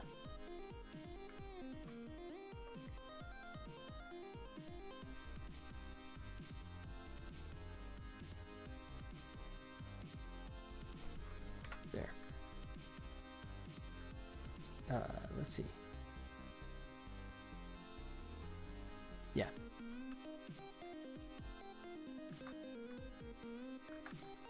Alright, save that, and then save the PNG, and let's see what we got.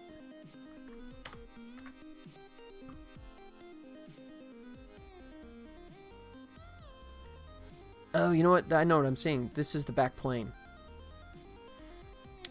So that one, because that back plane is actually small resolution, yeah, that's where we're seeing that. So easy enough to fix. We'll just say screen diffuse. We'll drop him down to like 30. There. That should, 50.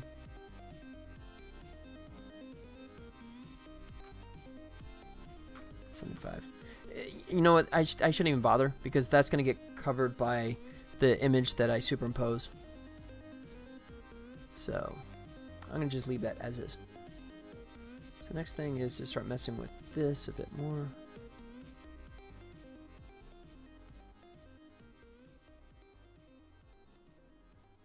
Like that. That's pretty good.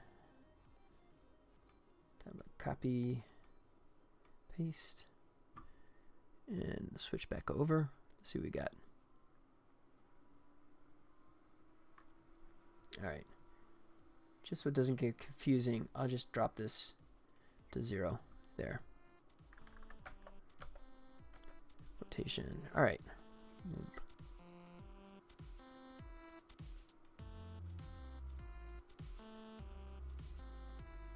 Yeah.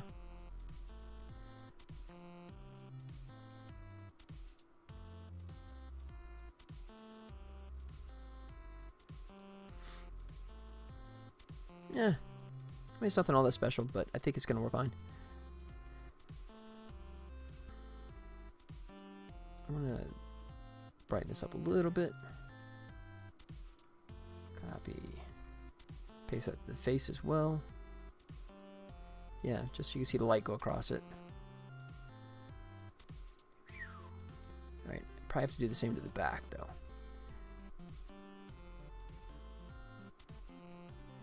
Paste.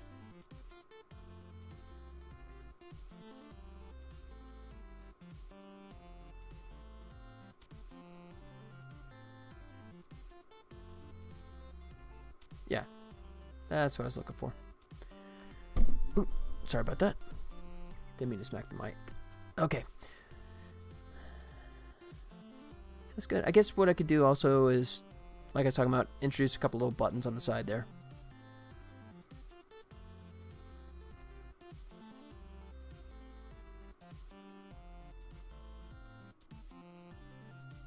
Alright. So, and like that. And then we'll say File, Save All Objects. Alright. And I'll give HitFilm one last chance to give me something that doesn't look like garbage.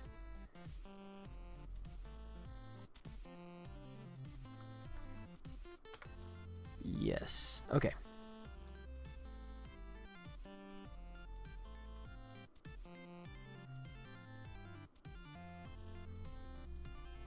Yeah, see, that's what I was looking at. I mean, I guess this is not meant to be looked at for lighting. This is just to see if the object looks correct. I mean, that's terrible. Alright, so say OK. We'll drop it in. Wow. Alright, I have no idea what's even going on here.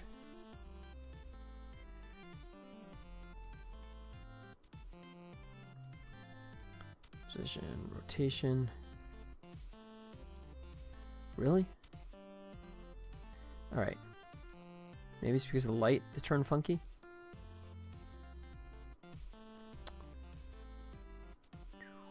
Transform. Position. Yeah, that does affect it. Okay. 400. Where's rotation? Seriously? I have no way of rotating the light? That can't be right. I'm not happy with this at all.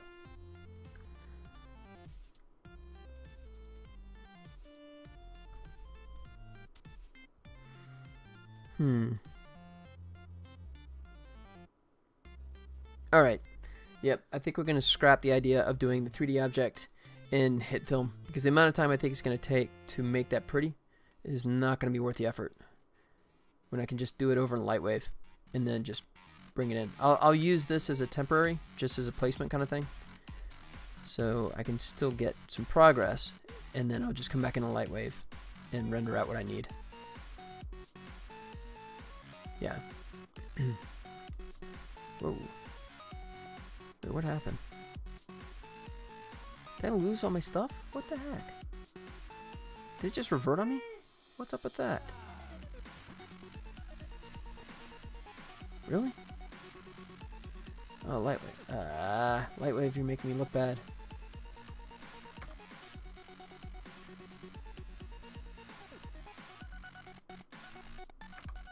No? Down the face. Edges. Yeah. Oh. Yeah, they got the same settings still, so what's up with that? What did you do, dude? It's acting like it's not merged anymore, but... Huh. I have no idea why it reverted. Yeah, it did both front and back. Look at that.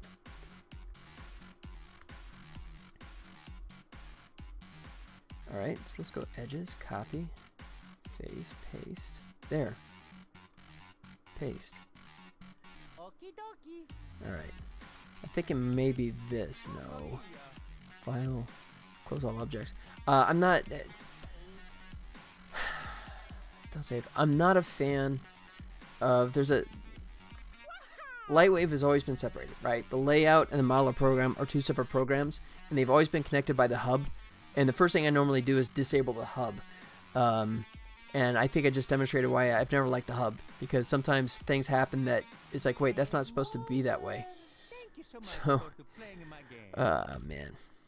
I mean, because I made the changes in here, saved it in here, but then when I came back to layout, it reverted to a different setting from modeler. It's kind of like, wait, that's not where I saved it. So, anyways. Okay, so... in that case, let me take one last look.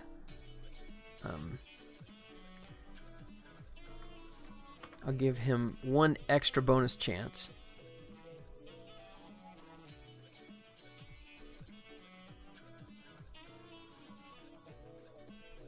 No, it's still garbage. Never mind. You failed me for the last time, HitFilm. Okay, so then we're going to go with this route.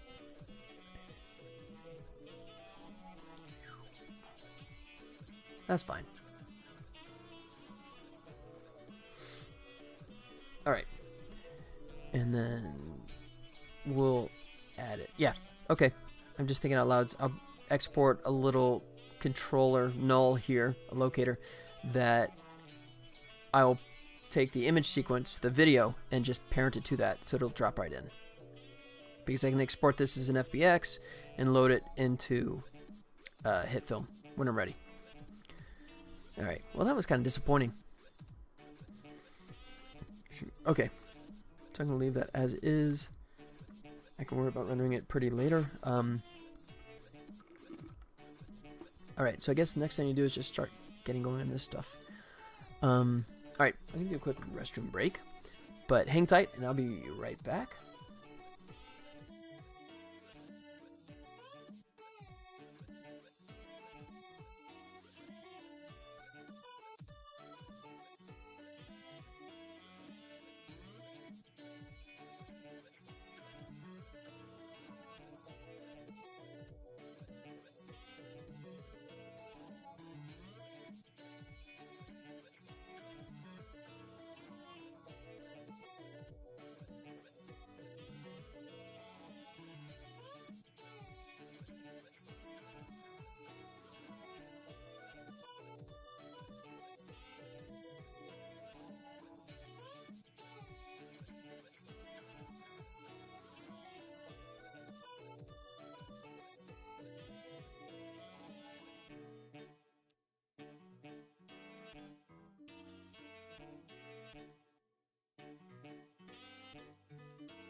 Alright, so...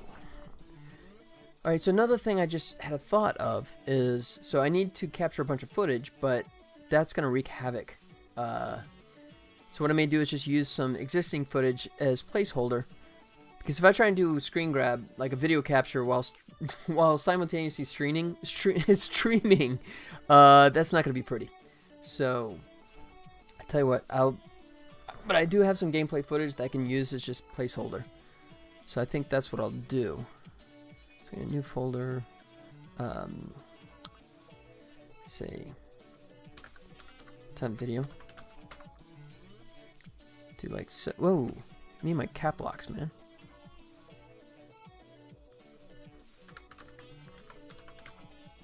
Temp video. All right. Pardon me, what? Give myself a little more drink here. It's kind of blurry. All right.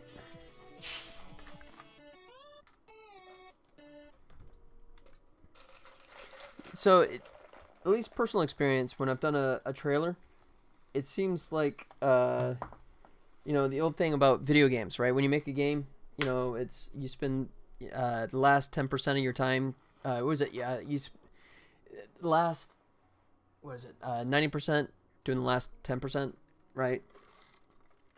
With this is kind of backwards. It takes forever to get started, but then like towards the end, it just starts picking up the pace, getting easier to do, drop the stuff in place. But just starting a gameplay trailer always seems to be a slow process to me. Of course, in this case, I was also experimenting with some new stuff that I hadn't played with before. I don't think I've ever... I think I've toyed with doing 3D objects in HitFilm before, but I've never had much success. I mean, just when you have a 3D rendering program, it's always more enticing to fall back to that. But it'd be nice to have it all in one location, but that's just not going to be reality. Okay, so let's come back into here. And let's go into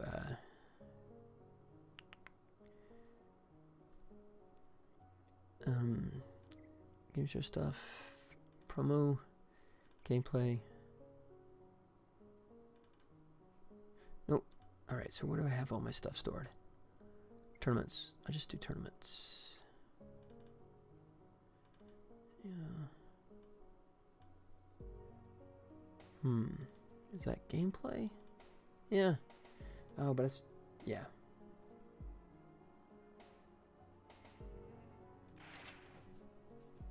That's good enough. This is just temp. Just kind of placeholder. So I'll drop that in there.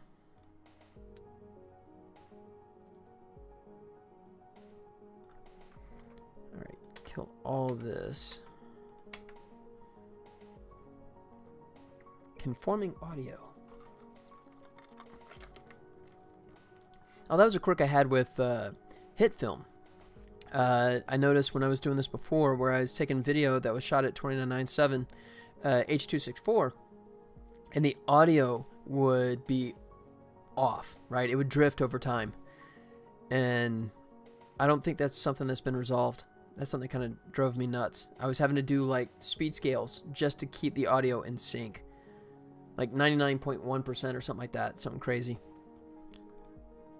Alright, come on, man. Ignore the audio. I don't even care about the audio. Thank you. Alright. So, obviously an older version. Okay. Like that. So, yeah, I'm just looking for some temp that I can use for my background here. Properties, let's boost this up to like a minute. Hey, Walking Talking, Stephen Hawkins is here. How's it going, buddy? How you doing, man? So, yeah, I kind of ran out of stuff to do on the game. So, at least for the moment, until I find bugs, I'm going to start working on the gameplay trailer. So, that's what I'm up to now. What's up with you, man? How was your weekend? Anything new and exciting? Let's go. effects, blur.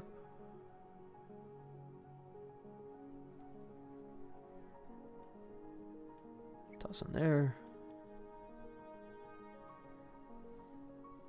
Let's see. I want to also probably darken a little bit, but that's actually not bad.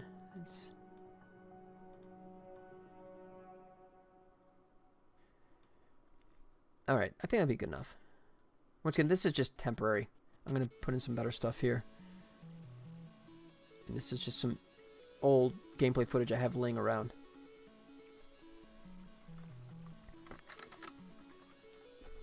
Okay. So we got that.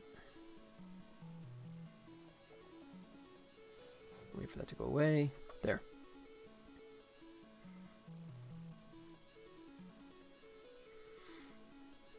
Okay. Now where's my length?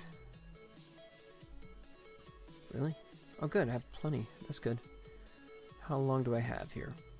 Let's go back to media. Properties, and let's boost this up to like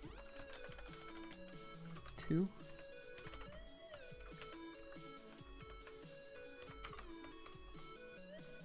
No, I have more than that. Wow, how long is that thing? That was 3. Okay, good. That's sufficient for right now. Okay.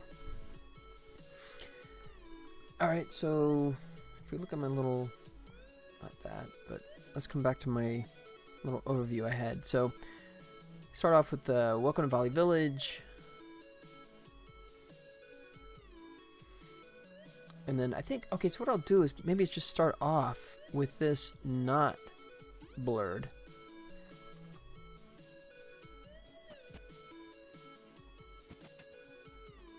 And then I have like Welcome to Valley Village. And then next question I have is where I'm going to generate the fonts. I could generate the text in HitFilm. The plus is that it's easier to make changes on the fly. The downside is that the text look isn't as robust as Photoshop. Or I could just do it in Photoshop, but then the downside is I have to import every change. But probably going to do that. I'm probably going to do Photoshop. Let me go, let's see. Do folder images. So first thing I'm going to import is the logo. See if we can find that somewhere. Not there. Let's go images, logo.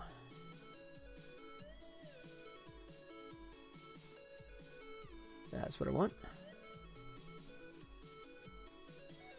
Drop that in like so.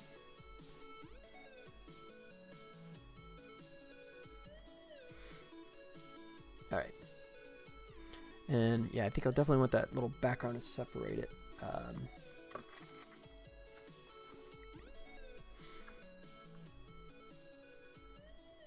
Let's see. What can I do for an effect on this? Let's try that first. Glow. Outer glow. Let's see what I can do with this.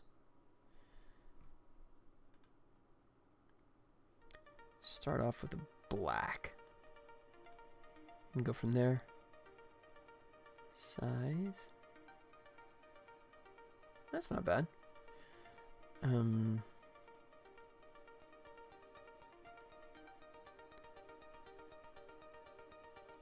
Yeah. Oh, really? I can't see the update without saving it? That's annoying. That's not too bad. So I'm curious what happens if I do a second one of this. And then I just make it like black edge, just so I can really kind of like separate it sharply. So let's go black, like that. Spread 100%. Size. Really? Why does it look like it's shifted away? That's interesting.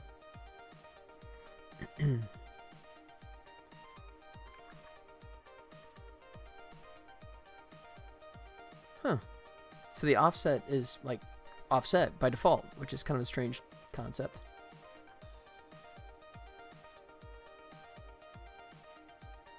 Really? That's as much as I can shrink it?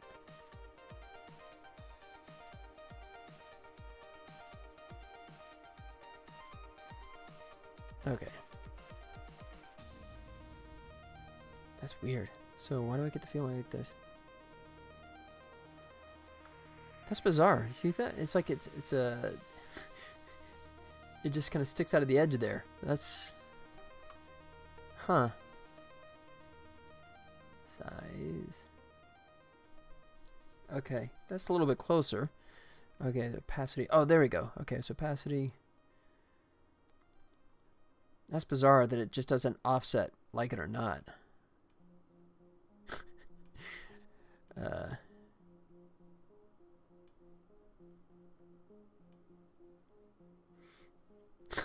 Wow. So you have a sharp top and a soft bottom.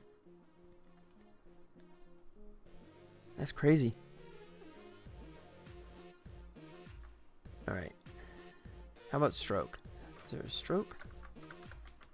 Nope. Edge. Find edges. I could try that. You're garbage. Whoa. Nope. That's not what I'm looking for. Alright, how about drop shadow? We'll try drop shadow with an extension. That might work. I like the outer glow, but I want a sharp edge.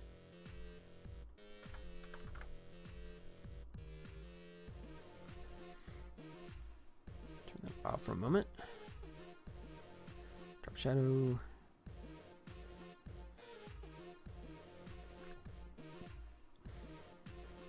Alright, opacity 1. Wow, it's still kind of scale 1. Distance. Okay, so distance of 0. There we go. Let me scale that up. No, it's still, look at that, it's still doing like an incorrect offset where it's, really? And I'm sure I can't, yeah, the scale is global, so I can't change the fact that that's wrong. I want the X to shrink in, but the Y to stay the same, and that's not really an option here, is it? It's all or nothing here.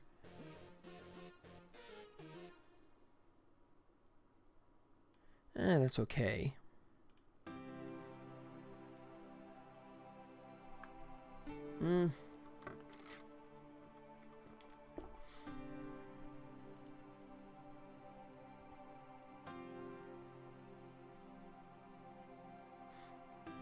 Let's see. What happens if I go pure white here? Oof. No.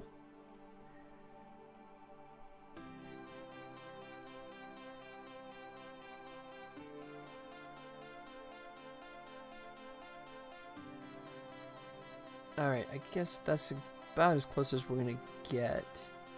Oh, you know what? I could try this. How about this? If I do a double drop shadow, duplicate, and then move it up a little bit, I can beat this puppy at his own game.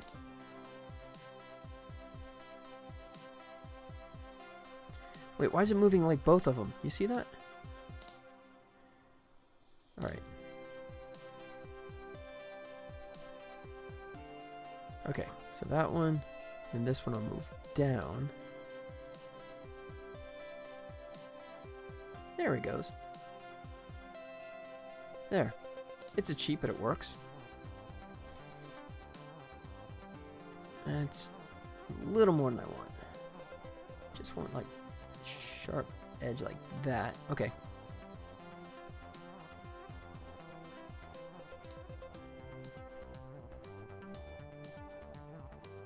Yeah. Of course, now the edges on the left and right are looking a little much to me.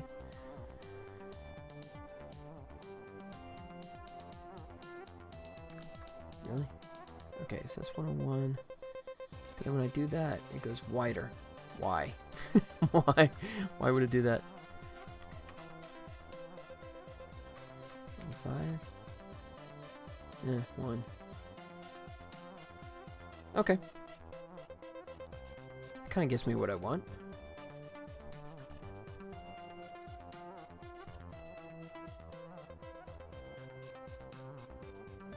Yeah. So, yeah, key thing was just trying to separate it from the background. And I think that's going to do it for us. Still... Okay, I'll leave it for the time being. If it bugs me more later on, I'll come back and revisit it. Whoa.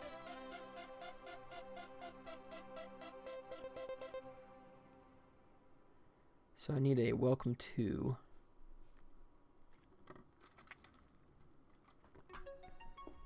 Or, yeah. Alright, and I definitely, just thinking out loud, I definitely think I want to do my text all in Photoshop. I just think I got more versatility in terms of the look than I do here in HitFilm. So, we'll save this.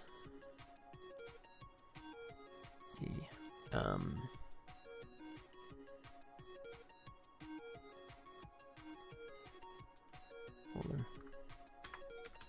Video edits. Alright, and we'll say new folder. Oh, I already have one. Okay. Gameplay trailer.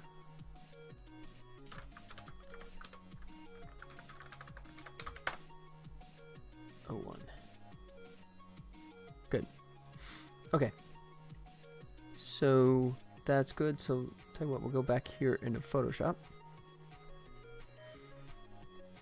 And I'll load up the logo just for reference.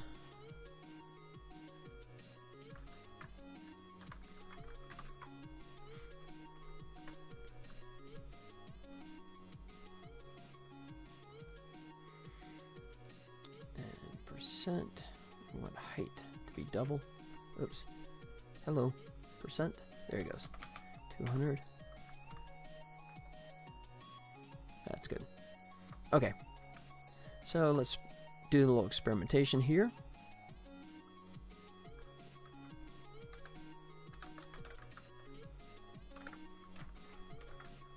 Top. Alright. First thing is we'll make this not quite pure white. Alright. Size, we're going to boost. 72, no. 120. That's looking closer. Alright. And then we'll get a nice little curve going here. Edit. Transform. Oh, it's not going to let me do it because that's a text font right now. So tell you what, we'll start doing some tinkering on the letters first, and then I'll make a bitmap version of it. But let's see what we got to play with first. Alright. Start with a stroke.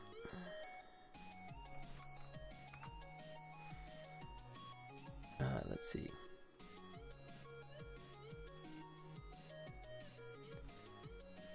Okay, work on this kerning here a bit too.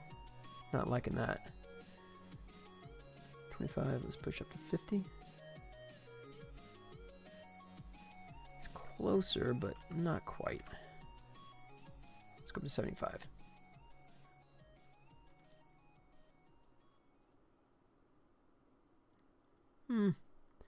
Let's see. Can I kern individually? I don't know if I can or not. No, it does the whole thing. So, let's go 60. Split the difference. Okay.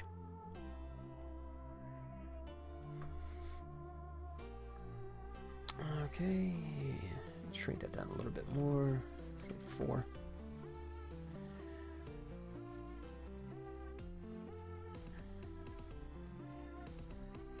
I wonder if I should follow suit like I have here with that. No, I'm going to keep it simpler. Alright, when in doubt, go back to your reference. So the guys that made this gameplay trailer, You know what? I actually keep going back to that one. Let me, I gotta find a proper link for this thing.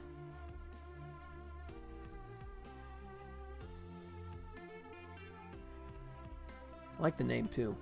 Wall War Z. That's a good play on words. Although when you do a search for it, all you get is that wall scene from World War Z. So I feel sorry for these guys because it's a cute name, but you know, if you're looking for their game called Wall War Z and you do a Google search, you get the wall scene from World War Z just 10 times over. So, you know, kudos for the creative name, but unfortunately, good luck trying to get your name actually seen in your game. So we'll say mobile game. That helps us. Nerd It! Hey, look at that. You're back. Welcome, man. Welcome, welcome.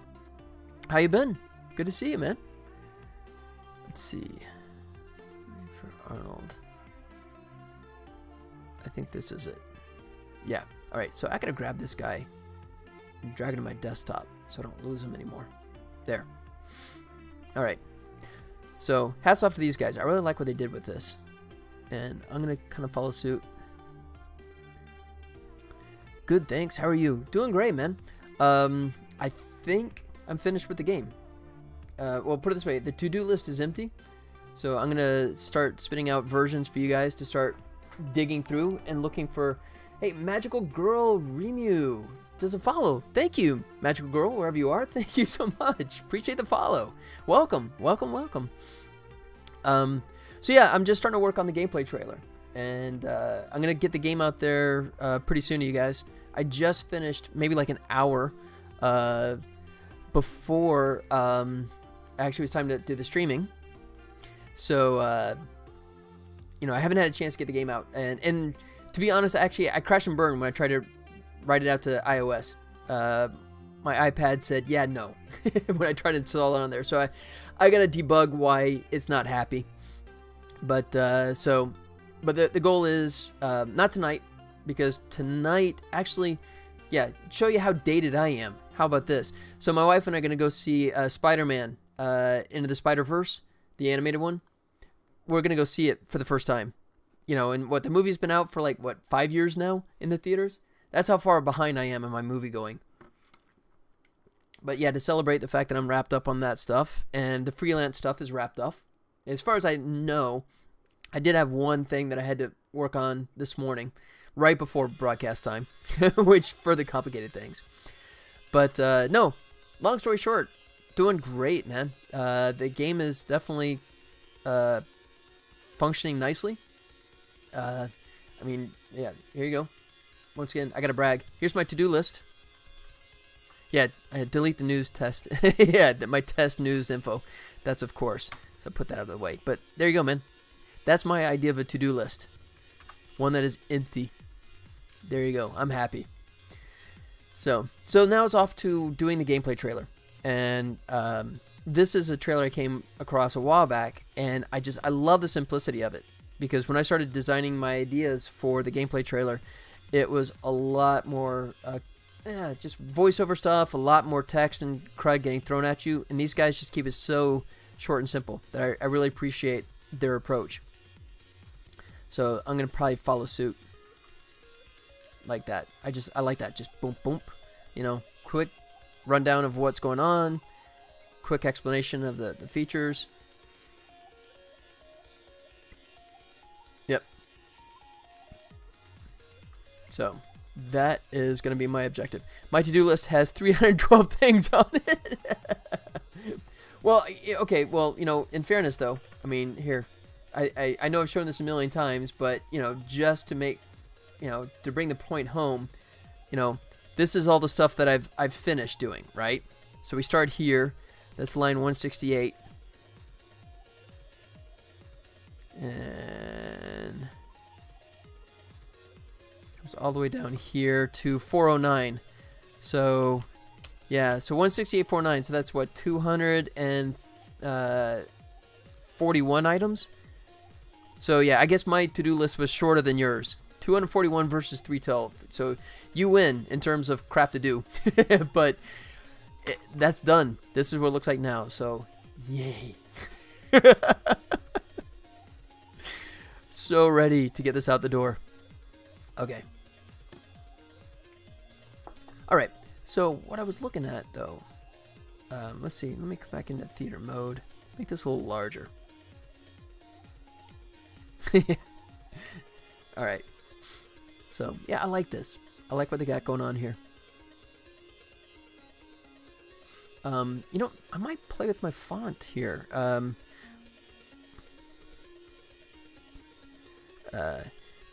Magical Girl, happy to support. I'm just getting into game development for the first time. What engine do you like using? I'm tossing up between Unity and Unreal.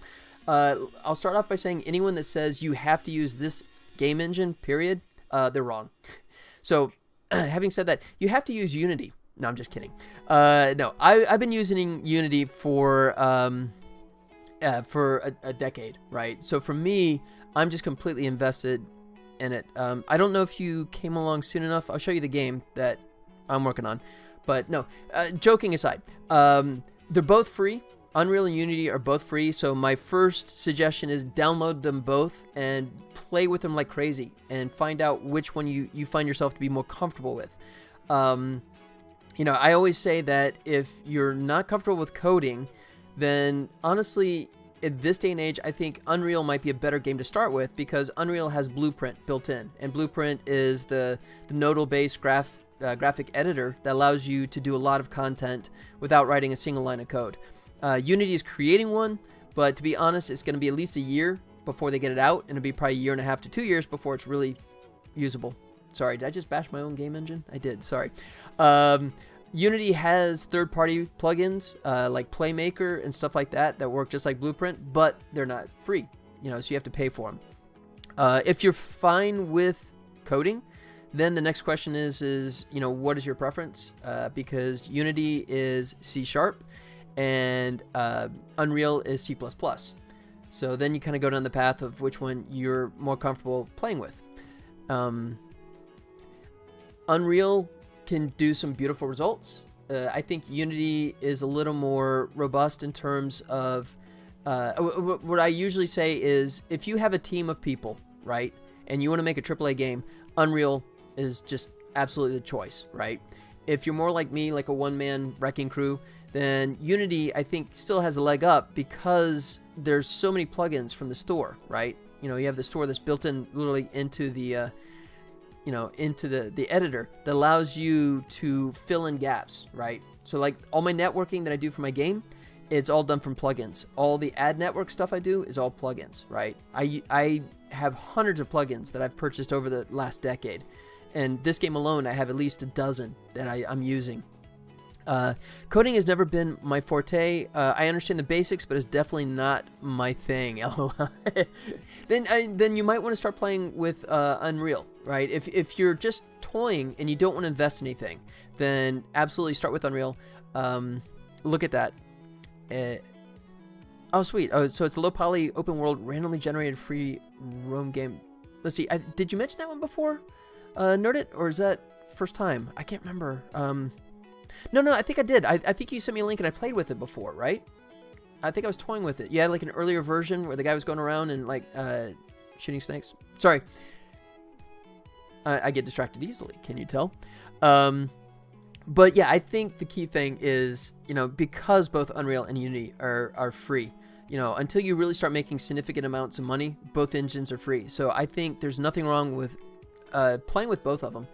One of the nice things that Unity has, and you guys, you Unreal people out there can tell me if they have something similar, but if I go new project, so this is the Unity editor, right? And they have a tab here, so you can start a new project like I have here, or you can go to learn, and you have a bunch of built-in tutorials that are built into the editor. No, nothing to do with snakes. Okay, sorry, I'm confusing it with another one then. Apologies. I'll download both and tinker with them and see which I prefer out of the two. Cool. Yeah. So I'm truly agnostic. I mean, me personally, because I've devoted at this point 10 years to Unity, I'm Unity, just because I know it so much better than Unreal. But they both have the pluses and minuses, and anyone that says that you have to use something to make this kind of game, they're wrong. I'm sorry. There are fantastic games made with both engines, and there are some god-awful terrible games made with both engines. So, you know, it's the proverbial don't blame the tool, blame the carpenter kind of concept. So having said that, Mr. Carpenter here will show you my game. So it's called Volley Village. It's though Unity's layout and GUI are much more user-friendly. Okay, there you go. Yeah, I know it because I know it, I've been working with it for forever. But you know, I mean, I think there's probably Unreal guys that would tell you why they think you're crazy. So Volley Village, it's Angry Birds meets Battleship. It's online multiplayer cross-platform. It doesn't matter if you're iOS, Android, PC, or Mac. You can play against anyone. And I'll fire up a one-player game here. So the gist of it is you have these launchers and you're aiming for the bouncing buildings, right? And the first thing you notice is that it's not turn-based. You're actually playing in real time. So it kind of amps things up just from the get-go, right? So the objective here is the bouncing buildings actually reinforce the force field, right? So if you knock out all the bouncing buildings, force field goes down, and then you can hit the catapult, right? So that's what I'm aiming for here. And then, oh, these power-ups pop up randomly. This green arrow, which I just hit.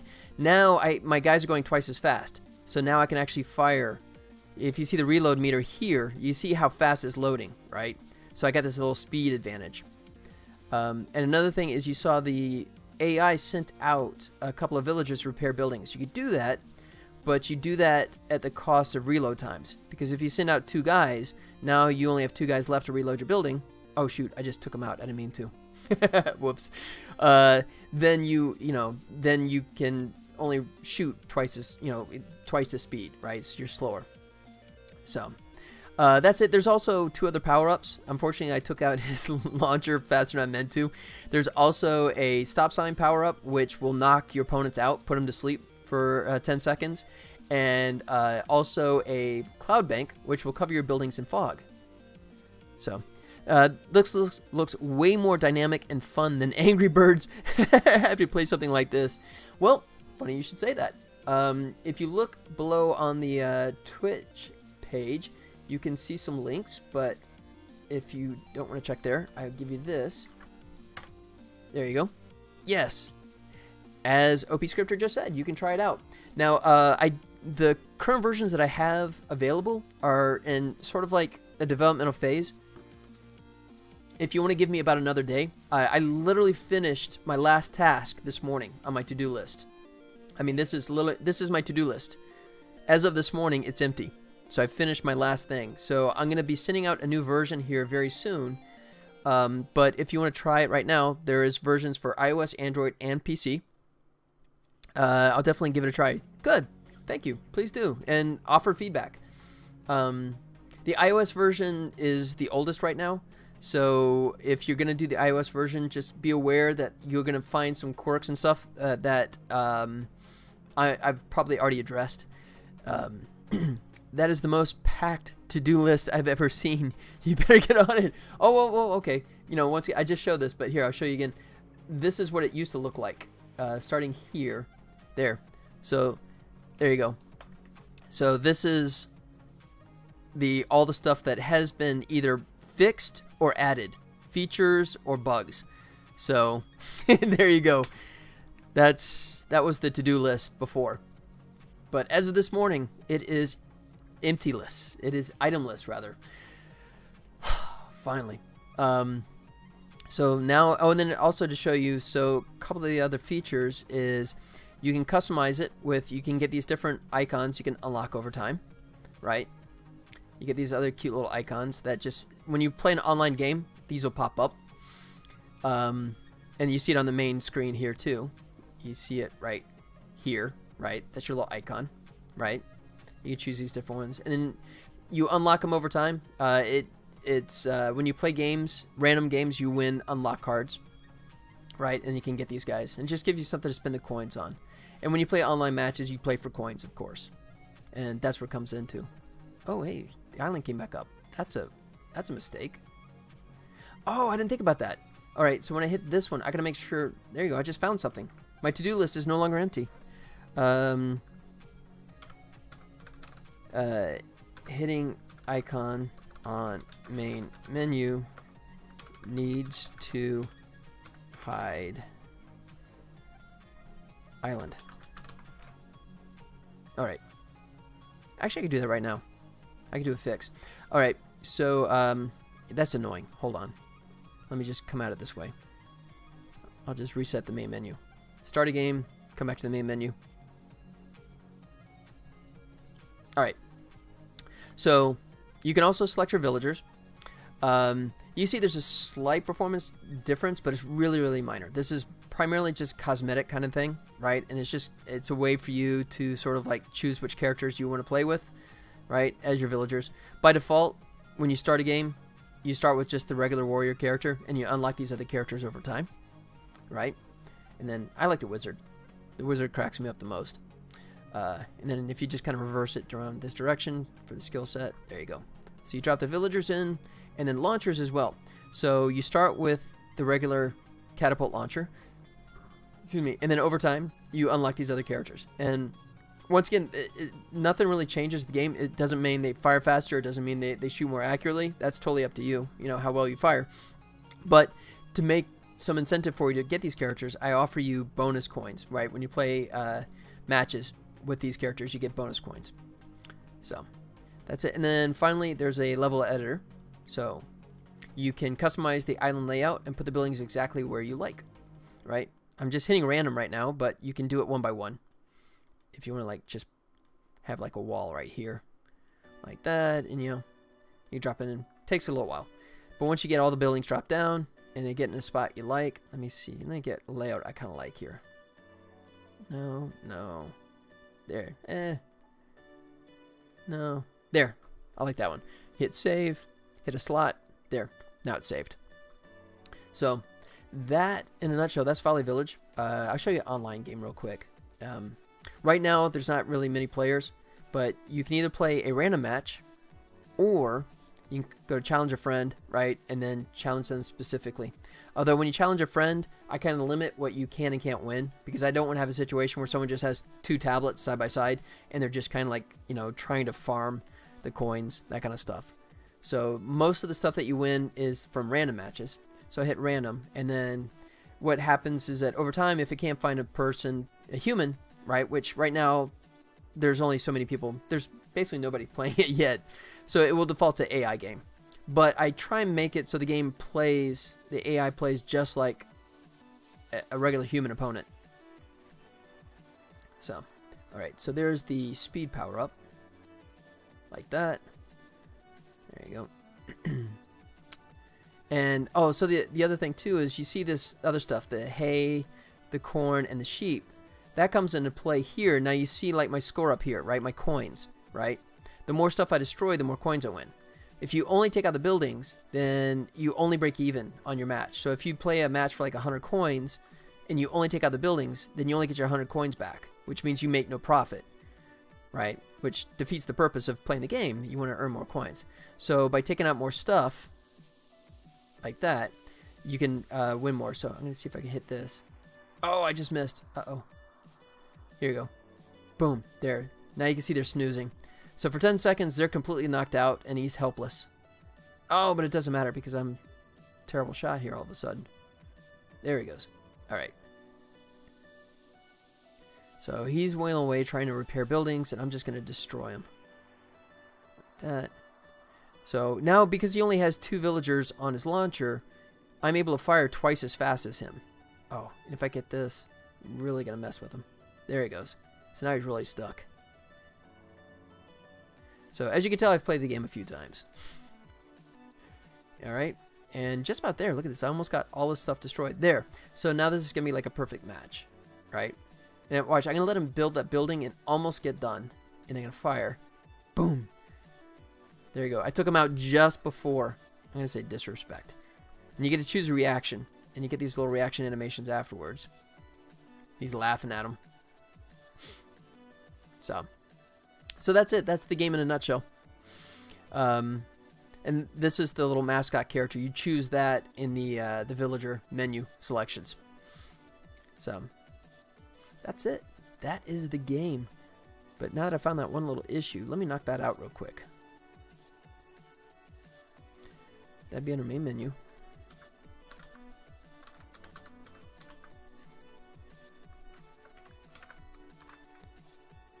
Alright. And then, what was that icon? It's this guy, right? Yes.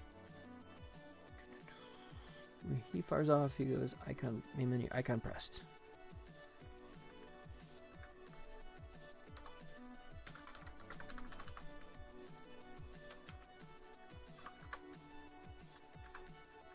Oh. Ah, can't type. Main menu, island. Oh, come on. My keyboard sometimes takes off of me. Did you notice that? Where we like that? That's not me. I use this keyboard switcher, and sometimes it loses its mind. It's getting old, like me. Set active to false. And that should be all I need to fix that. So I'm going to go ahead and just delete that right off my list because I'm assuming that's going to be fixed now. Okay. It's thinking about it. There it goes. Boom. There it is. Island's gone now. I love the simple fixes, don't you? Look at that. That's so much nicer. There he goes. Good. Done and done. And he comes back. Fixed. Sweet. Okay.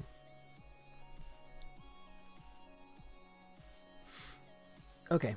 So, having emptied my to-do list, I started to work on... I will be doing builds later on. Probably not tonight. Like I said, the missus and I are going to go see the Spider-Man movie finally. I'm so far behind. But hopefully tomorrow I'll be able to get the builds out for all three, updated builds. And that, might be, if there's no bugs, if you guys don't find anything, then that might be the version that ends up going out. So, all right, so then what I was getting onto now was the idea of the gameplay trailer. Have you seen 3? HTTYD?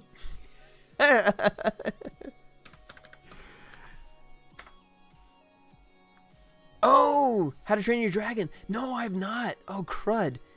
Yeah, I saw 1 and 2 in the theaters, but I'm so far behind now. I've not. I love both of them. I've had friends that have actually worked on both films. But I don't know about 3. I haven't talked to them to see if I have friends that worked on 3. I'm sure I probably know someone. But how about you, Nerd It? Have you seen it yet?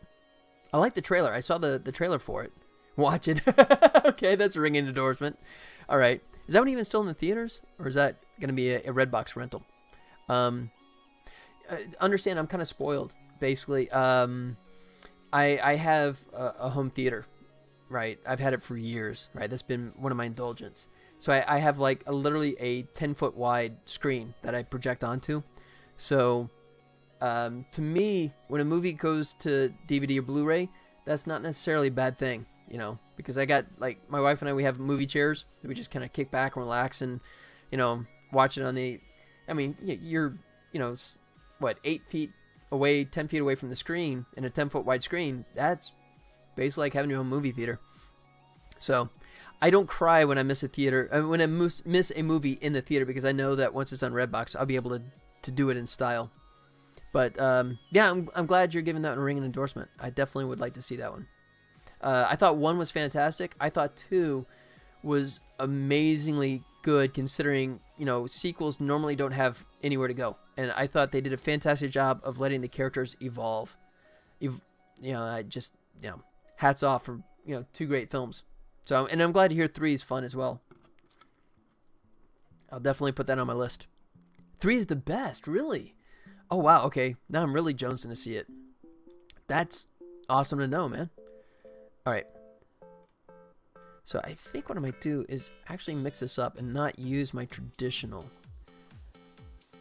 I want something thick and legible. No, that ain't it. Let's see. Boom, boom. That's mine. Impact? No. Apparently it is one of the best animated sequels on the planet. Man, you're selling it. You're definitely selling it. Cool. Okay, I'm looking forward to it for sure. Hey, what do you say? Welcome to. I like that. Nice and simple, very legible.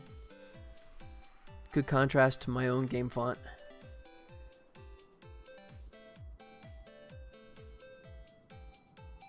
And the kerning is much, much better. I like that more already. Okay, so see if I can push it up a little bit. Welcome to. Good. All right. I hate to keep referencing this, but it's just for me, it's such a fantastic touchstone. I got up twice now, don't I? All right, so I'm gonna just keep referencing this bad boy. I really like what they did in their gameplay trailer here. And that is going to be something that I'm constantly looking back at. And yeah, they actually got it colored there. So let me look at that. Photoshop. Let's see. And then the background's going to be blue. So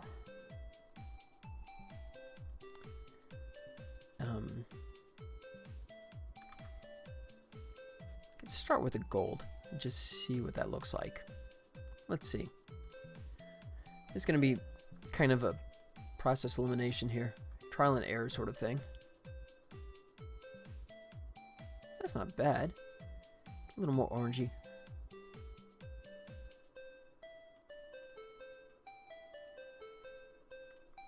Alright.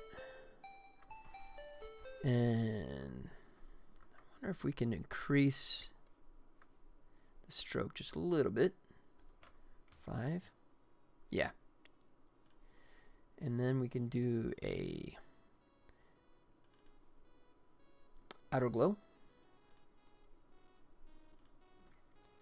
Don't know why it defaults to that funky color. So like that.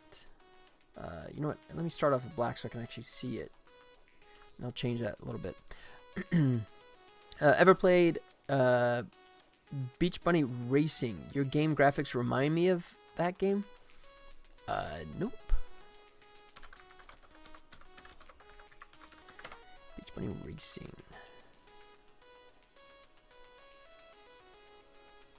Let's see. Not a bad mobile game. Oh, wow.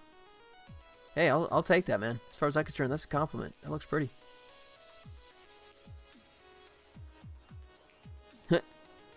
And has nothing to do whatsoever with Mario Kart. In no way, shape, or form is this like Mario Kart at all.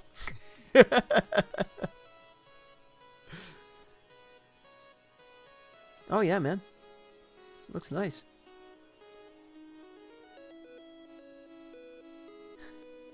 I like that. And that's mobile? That's really great frame rate and a lot of great details, too. Coming soon to phones and tablets. 2014. Oh, wow. That was 4 years ago? 5 years ago? Huh. Interesting. So, did it come out? Oh, okay. So, that was the PC version, I guess. Either way, it's still pretty looking. So, yeah, thank you, man. I'll actually take it as a compliment. Thank you for the reference to that. Alright, spread, size. There he goes. Alright, spread, opacity. Alright. I think that'd be okay to start with, and we'll see where we go from there. Yes, it's mobile and PC. Yeah, that looked pretty, man. I like that. Alright, so I'm going to duplicate this, and then rasterize. So then I can start messing with it. Transform. Warp. But I play mobile? Yeah, me too, man. I mean, I got this beast of a PC machine, but I have not played a mobile game. Oh, excuse me, I've not played a PC game in forever. You know, I got to invent the time, but I've not been able to. Let's see. And transform.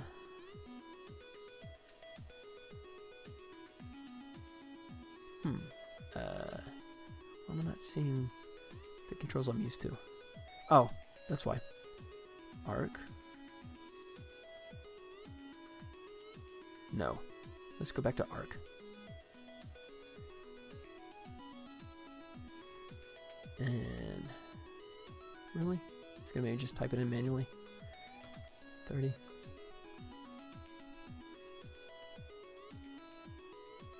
No, that ain't it. Bring up my history. Let's undo.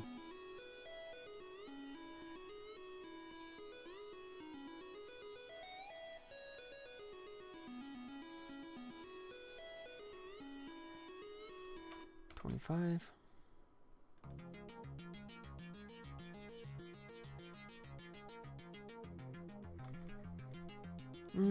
Let's see. Unreachable. Hey, how's it going, man? Yeah, just starting to work on the gameplay trailer. Don't know if you know, you were here earlier, but yeah, so the game I'm pretty much in good shape with. Oh, good. So I didn't actually bake that in. That's good. Hey, Unreachable is doing a follow. Thank you, man. Thank you so much for the follow. Really appreciate it. I'm new one. Yep. Oh, well, here you go. So sorry for the redundancy for other people, but I give you a quick rundown of what I'm working on. So I just finished today. As far as I know, I have nothing to do on my to-do list, so I just started working on the gameplay trailer. I'm going to send out versions. If you look on the page there, on the Twitch page, I have links to the game. You can play it on iOS, Android, and PC. But I will be doing an update. It'll probably come out tomorrow. And it's hopefully the final beta version. But sort of Angry Birds meets Battleship. Sort of like a multiplayer kind of Angry Birds concept, right? So it'd be online cross-platform multiplayer. And looks nice. Thank you, man. So here you go. So the idea here is you're trying to take out your opponent's buildings. The bouncing buildings power the force field, right? So you want to focus on those guys. Because you knock out all the buildings, force field goes down, you hit the catapult, and it's game over. So, and then, oh, these power-ups. They come up randomly here. The green arrow, which I just missed. The green arrow will make my guys go twice as fast. So now, when I'm firing, you see the reload meter. You see how fast it reloads now. So I can just, like, wail away here. So I got that. Nice work. Thank you, man. I appreciate it. Thank you so much. And then you saw earlier, the AI sent out some villagers to repair buildings. You could do that, but you got to be careful because the more guys you send out, that means you got fewer left on the catapult, right? And that means that your reload times will take longer. So like, he's doing that now, right?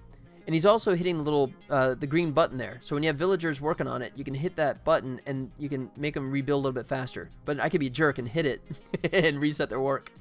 Oh, he got it! Crud, he got it before I did. I'm going to just hit him again. Do one more time there. There. Oops. Hit the wrong thing. There we go. Reset their work again.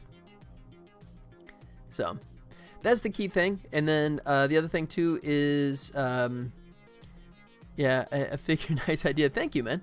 I appreciate it. So, and then the secondary items. Oh, this is cool. Fog bank. Check this one out. Oh, it helps when I actually hit it. Hold on. There. So now my buildings are covered in fog, right? So now he's just kind of shooting blindly. He doesn't know where he's aiming for. So that's a bigger challenge for him. Alright, like that. And then I'm going after these secondary items. In a one-player game like this, it doesn't really matter. But if I was playing online, the more stuff I destroy, the more coins I win. So now I've just completely wiped them. So now I go, boom, game over. There you go. And now you see the island will sink, and the sharks will come up and start chasing them away. Total domination. There he goes. Now, had I, yeah, they chase him away. So had I been playing an online game, I can't find a game on a... Is this PvP? Yes, it is player versus player. You can, yeah, I'll show you. You can either play locally, right? So that was just me playing a one-player game locally, right? You could do a two-player game local, right? In this case, you have two people just playing at the same time, right? And this is always fun because invariably whoever's losing starts throwing elbows, right? starts throwing an elbow into the opponent to try and have a better chance. But so you can either do it that way, or you can go online and then either play a random match, right? So here's your opportunity to choose random matches, right? So you can play anyone that else is online, right? Looking for a game. Or if you have friends that are online too, you can challenge your friends. You can add them to the list and then just send a challenge request to them, right? So, and then at that point you're playing wherever they are in the world. Doesn't matter. And it doesn't matter, it's cross-platform. iOS, Android, PC, or Mac, anyone will be able to play anyone else, right? It's not limited to specific devices. So, that's it. I can't find your game on Google Play Store. Well, it's because it's beta, so you have to click the link. Give me one sec here.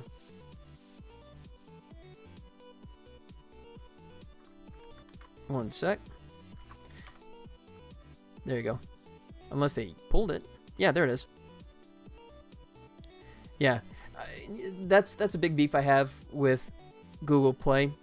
I was at GDC a couple of years ago, and I was frustrated by the fact that I could type the name of one of my games in exactly, perfectly, right?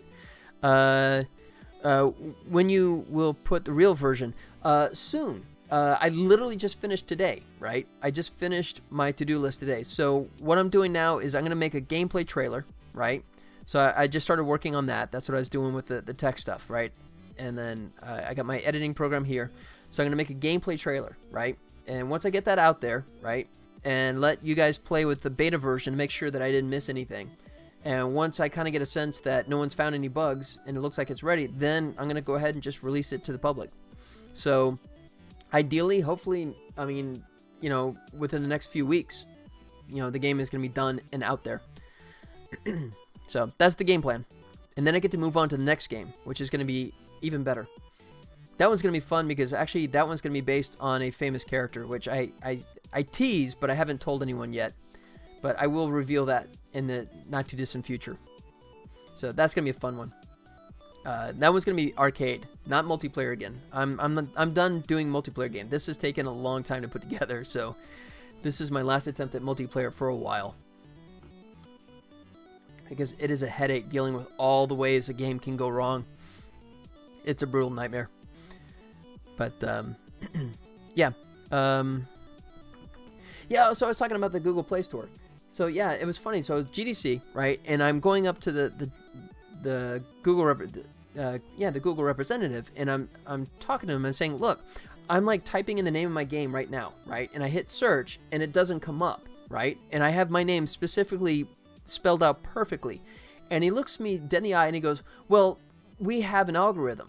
So we're giving the people the games that they were actually looking for. And it's like, but I'm looking for my game. And he goes, yeah, but we have an algorithm, right? And it gives the better results. And it's like, but it's not giving me the result, you know, and that's something that really drives me nuts. I mean, the Apple side, at least I was picking on Apple earlier today, but when you search something in the store on Apple, if you search it by the proper name, you find it.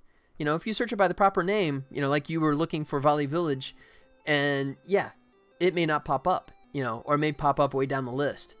So that's something that just drives me nuts, but not much I can do. Have a good luck with the next game, but this looks so nice. I will download it on Mother's Mobile. She's addicted to mobile games. That's great. That's great. Well, you guys can play together, and you can play online. Right now, while it's still in beta, as I said, it's coins, but I have it set up right now that it costs nothing to buy coins, right? So, you know, there's a couple different ways. If you're like me, I don't really pay for coins, but I'm more than happy to watch a video. Can you write me a link to check it? A link to check what? The where the game is, or which one? If you're talking about the game, are you talking about Android? Oh, PC version. Absolutely. There you go. And I even equipped the PC version. There's a little README file in there. I equipped the PC version, allows two people to play, excuse me, on the same PC at the same time. One person gets to use the keyboard and one person gets to use the mouse. And it's kind of fun that way. So if you run out of coins, if you're like me, you click this button, get free coins. You watch a video, you get free coins. This is an offer wall, and then this one every hour you get 25 coins, right? So now, if I come back in an hour, I got 25 more free coins waiting for me. I'm installing it. Okay. Well, if you want to challenge me, dude, if you want, let me know when you're, when you get it installed. I talked about doing this before. I thought about once the game is out there, doing like a segment that I would call Beat Your Maker. So you can actually play the game and play against me when you guys want to. So after you get installed, just go to online game and challenge a friend, right? And then add a friend, and then type in my. I will install it now. Okay, cool. But yeah, I am guest underscore 1245. So if you do a search for guest underscore 1245, that will be me, and you can challenge me. And I'll know because it'll pop up a message right here on the screen saying you've been challenged for whatever coins. So, so just to finish the thought, so you can get free coins, or if you want to buy them, it doesn't display the values here because this is the PC version and it's designed for mobile. So the mobile version would show the currency, and it changes currency based on your country. So you can buy coins that way, right? But most likely people are going to just watch videos, right?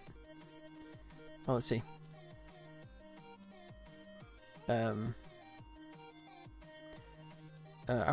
However, got it. Yeah, okay, so for offer walls, I'm using, well, actually I'm using the same tool for all my stuff. I'm using Iron Source, which is a really nice kind of ad mediation service.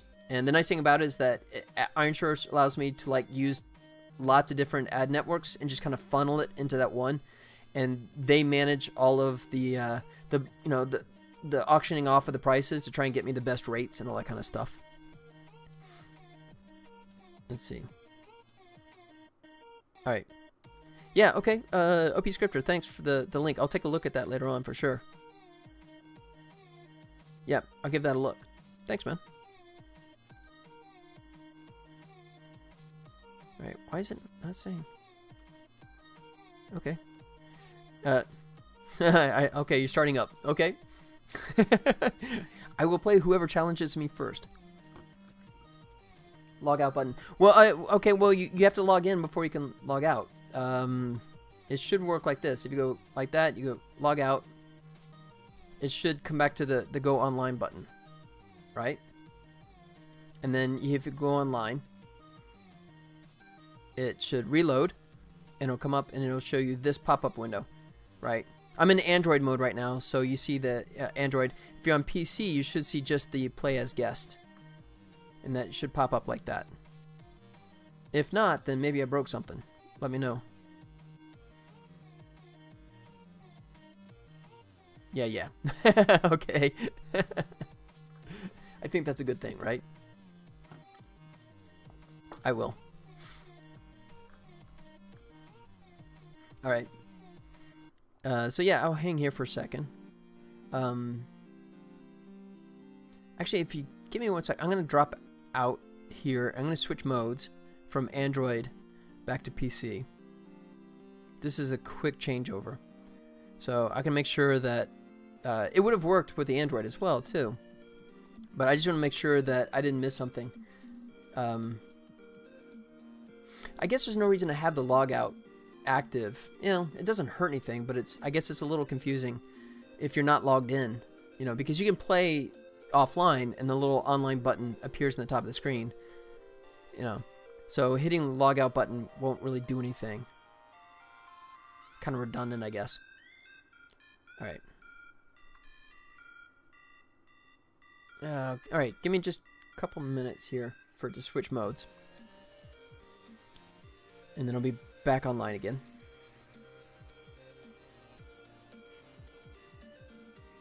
Get in there.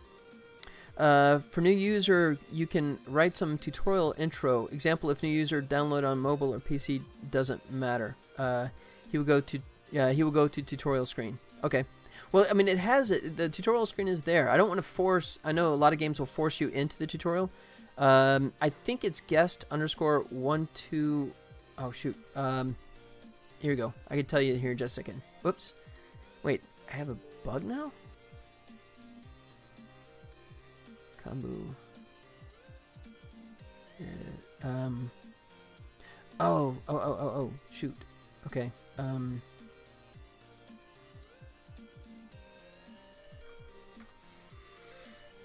right. Let's see.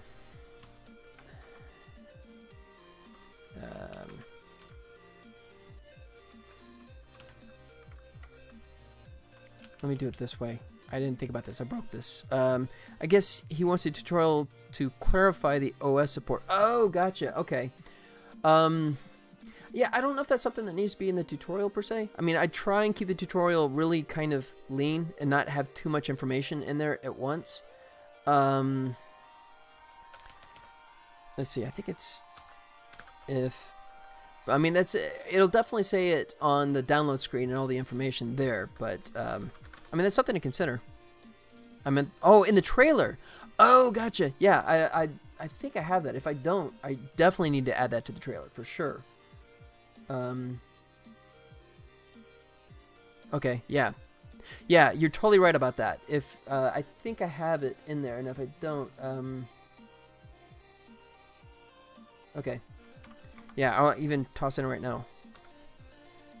Mention cross-platform. I had it in my earlier script that I was working off of, but I don't have it in the current one. So that's actually a fine suggestion. So there, I got it referenced in my script again. All right, so I made this change, and I forgot about the fact that it would break this. So if it's Unity standalone, or is it Unity Win? I always forget this.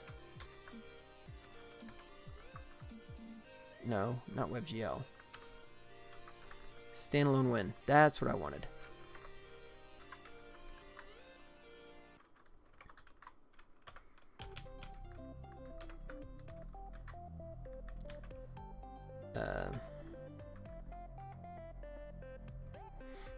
Let's see.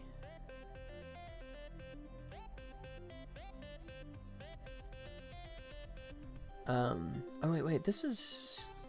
Why is that? Continue connect guest to platform.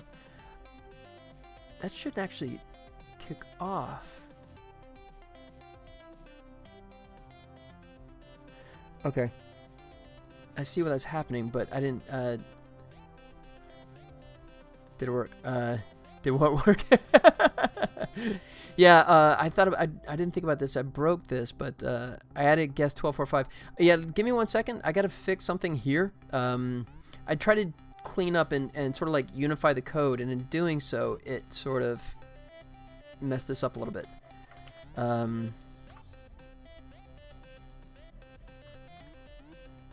So platforms. All right, so I just put this in here because it'll never get hit, and this is, if it ever runs, it would crash, but I'm just doing this so it won't error out.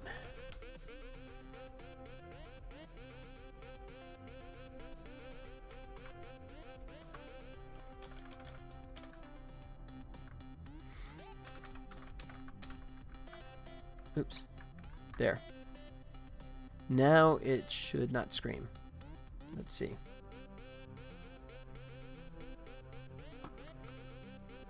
All right. Yep.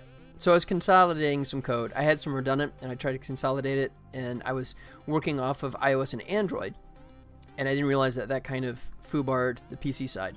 But that's fixed. I think it's 12.4.5. We'll see here in just a second. Let's see. It is. Yes. Whoops. I just put my drink down and hit the button. Started a two-player game. Sorry about that. Okay. So yeah, at this point, if you hit challenge friend, it should come up as online as yes now. It should come up correctly. And you hit that, and I'll get a little message saying, hey, you've been challenged. Waiting. It's time for Beat Your Maker. So yeah, if you have it handy, give it a try.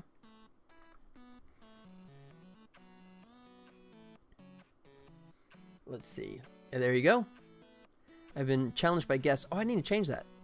So it shows like the underscore and the name too. I'll make a note of that. 1387.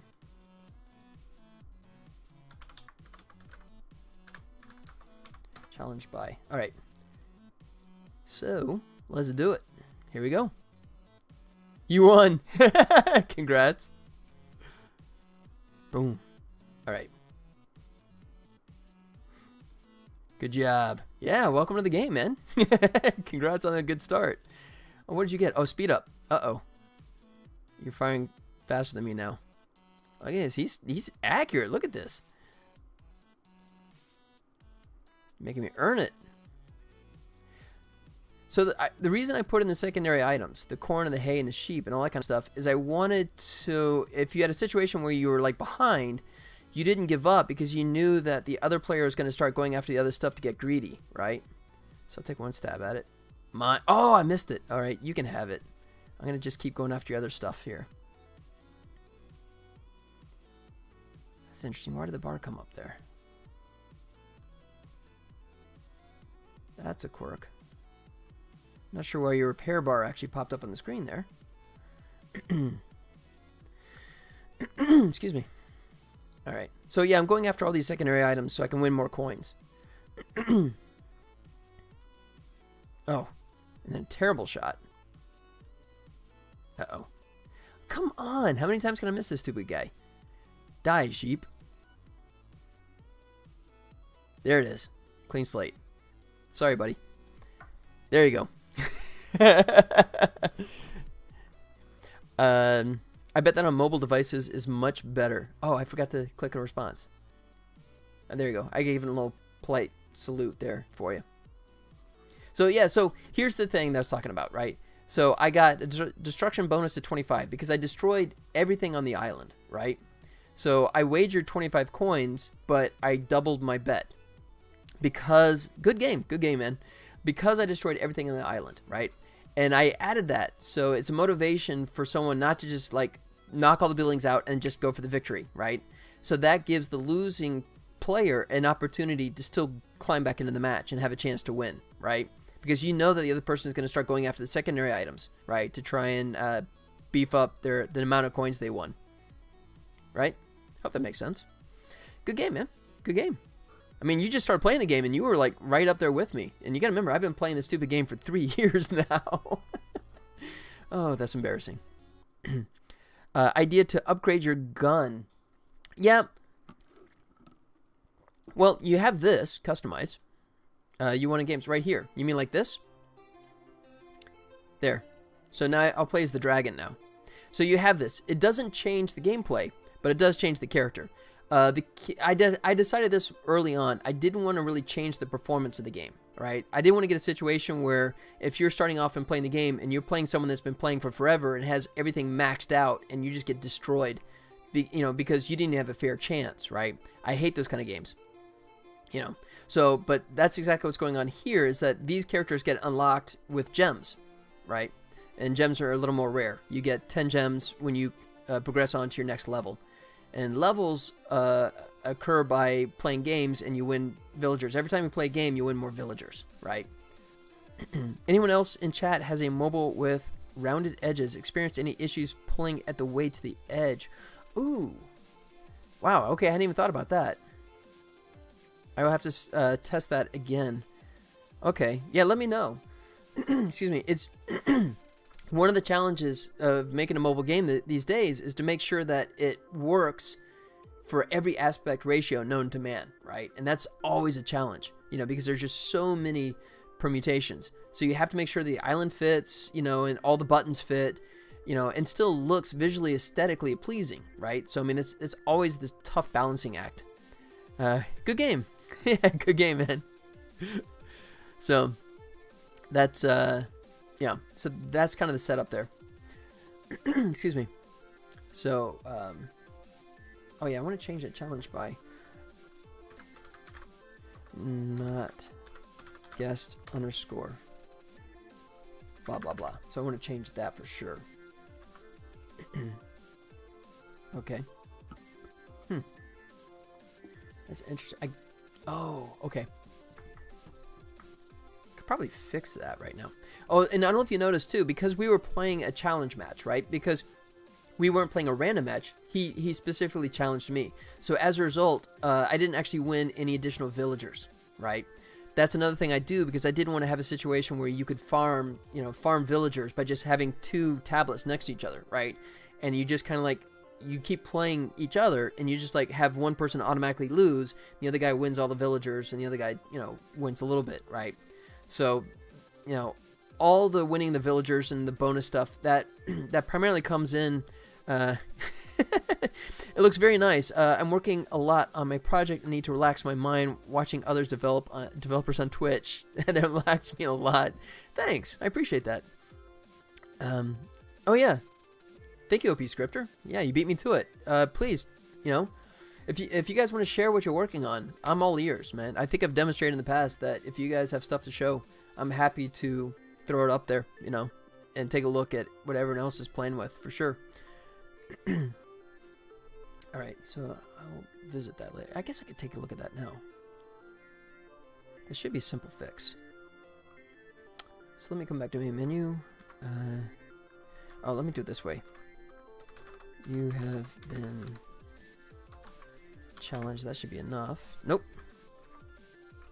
Oh, is it? You've been... Nope. You were challenged? I can't remember what I have.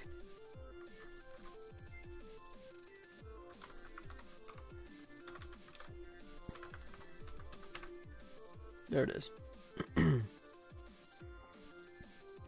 There it is. You've been challenged by friend name. Okay. Oh, I was doing the friend name show challenge.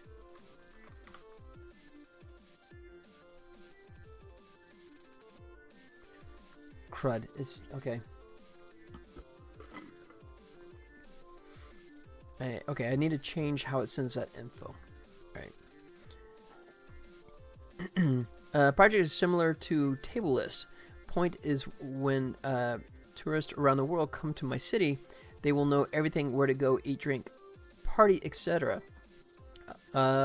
Unreachable. If you don't mind saying, what part of the world are you at?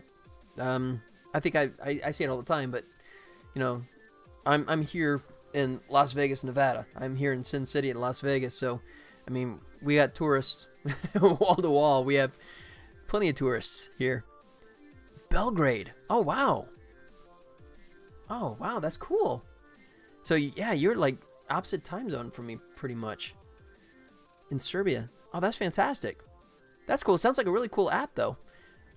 So it's sort of like a Yelp for tourists that give you all the specifics on things to do and where to go. That sounds awesome. That sounds very cool, man.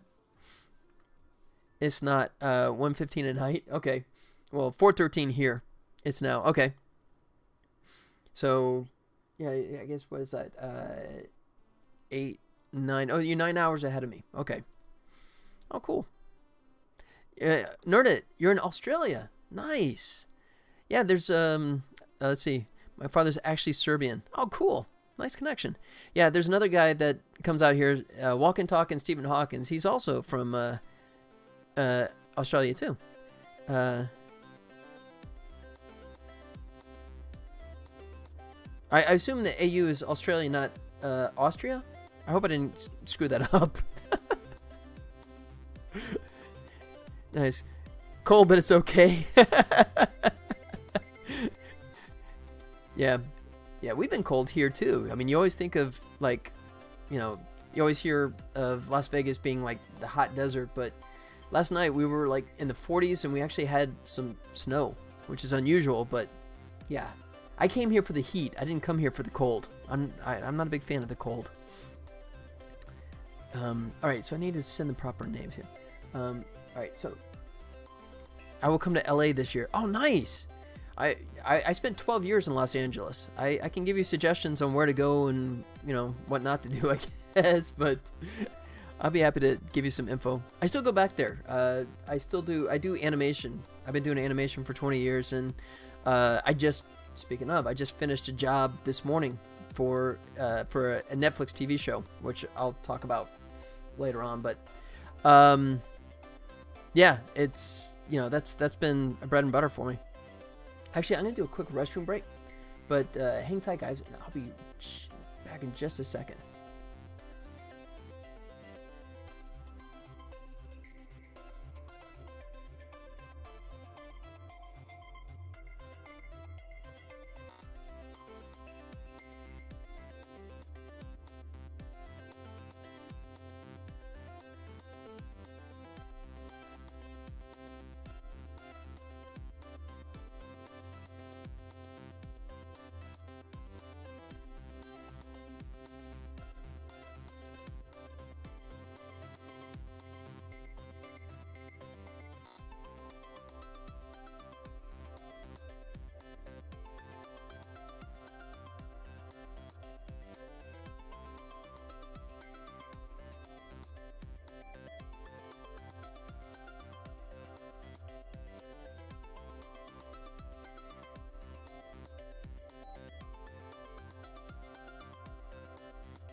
Look at that. I do a quick restroom break, and I completely missed the fact that I'm getting raided. Look at that. Hey, Slaychi, thank you for the raid. Wow. That's a way to say hello. How's it going? Raid. Welcome, welcome, welcome. Slaychi, hey, thank you so much for the raid. Great news. I think I finished my game. Although I just did find a minor little quirk, but yeah, I'm pretty much wrapped up. My to-do list is empty. So I just started to work on the gameplay trailer. It's going super well. Hey, great. Glad you're doing well. Thank you so much for coming by. Yeah, I saw your stream earlier. Unfortunately, I was trying to finish my freelance job. I was doing some animation work, and I literally finished it like 40 minutes before I went on the air, so I didn't have a chance to come hang out with you. But yeah, I'm totally excited. I mean, it was this morning. I finished the last issue, right? The last thing I was doing was making it so if you play like a guest game, if you sign up as a guest, you can transfer your account and kind of connect it with Google Play or Game Center, and it merges your two accounts, right? That ended up being a lot more convoluted and crazy, more than I thought it would be, but working now. But look at you showing up with a whole team of 13 people. How's it going with you, Slaychi? I'm sorry I haven't been able to hit your stream lately. Sorry I haven't been able to catch up, but I swear, I think my freelance work is done now. I swear. I keep saying that, but then they keep coming back and going, oh, could you fix this little thing? So I ended up doing like 5 or 6 hours over the weekend. No, I think like 8 hours over the weekend. All the peeps. But yeah, I'd love to hear how it's going with you. I definitely make an effort to get back and check out what how your game is going. I hope you're still progressing nicely. But yeah, I mean, this is finally. I mean, it's where I need it to be. So I was just starting to play with the doing pretty good. Nice. So yeah, behaving well. So I just started playing with putting together a gameplay trailer. So that's the last item before I just say, okay, now we're totally done.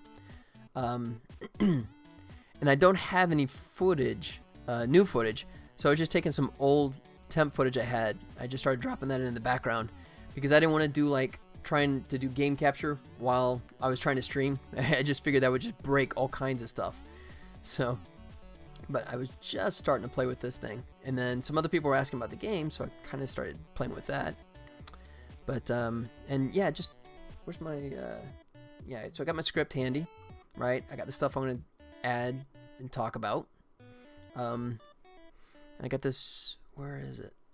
I got this little gameplay trailer for another game I saw, and I really like the simplicity of it, where they just sort of show the game and just throw the text and just kind of give you a quick rundown of what it's all about. So that's gonna kind of be my touchstone, my reference of following that kind of same style. So that's it here.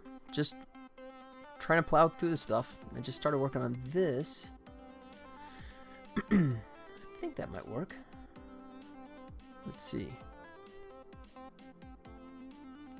I think that's enough there. Yep.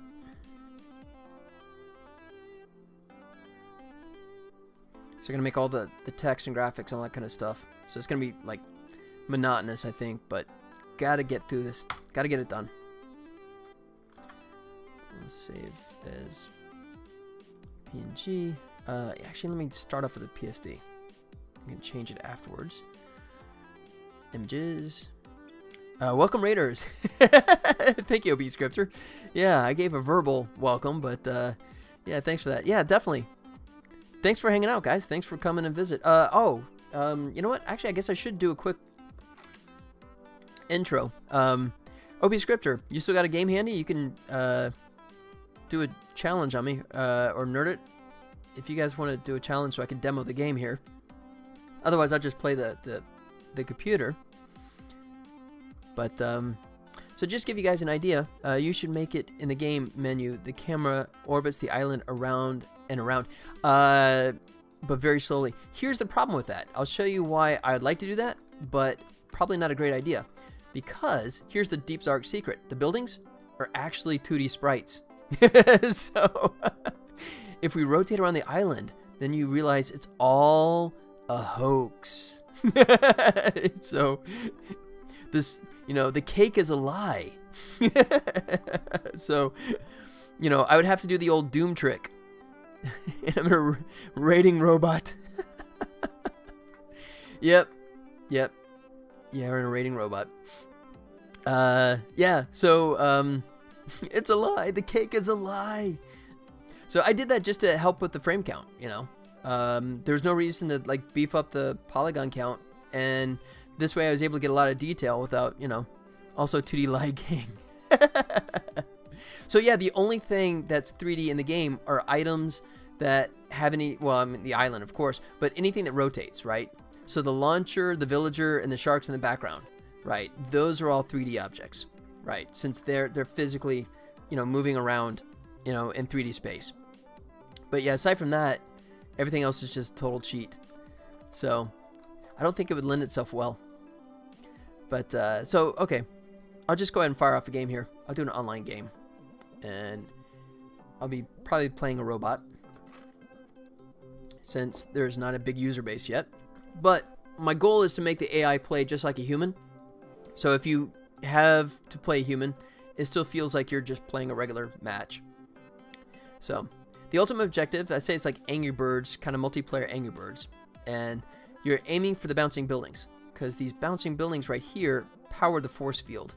So if you take all those buildings out, then that force field goes down, hit the catapult, and it's game over. Now, these power-ups pop up, and whoever shoots it scores it.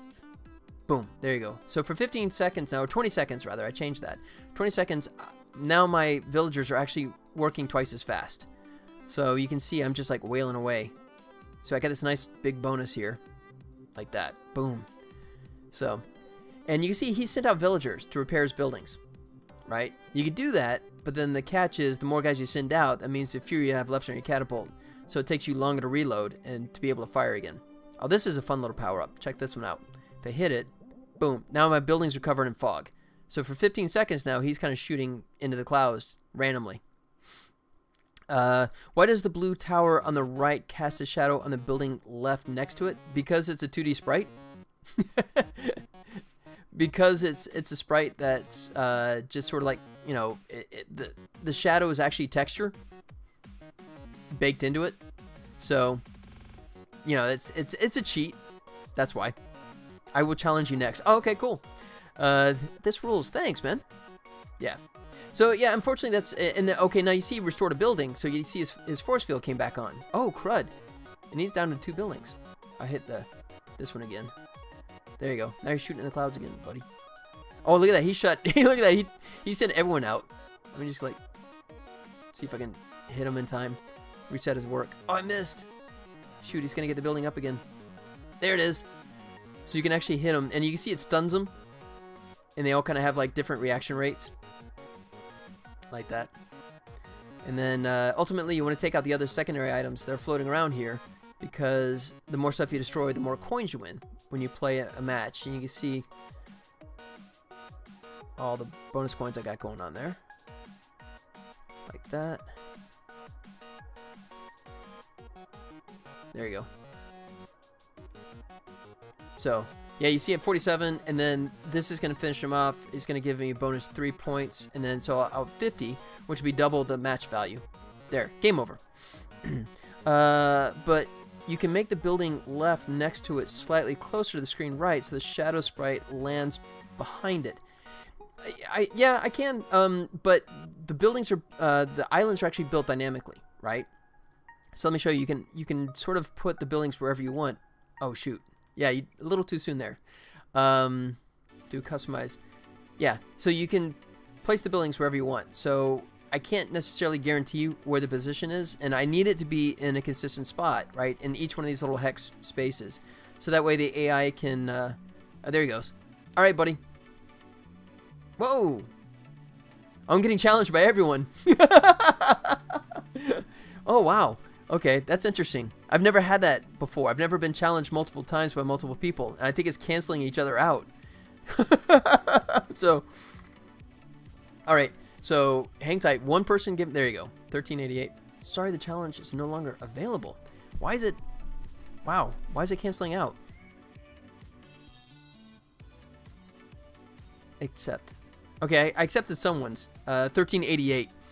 I was getting pinged at the same time by a bunch of different requests, which I don't think normally would happen, but that is kind of a strange thing.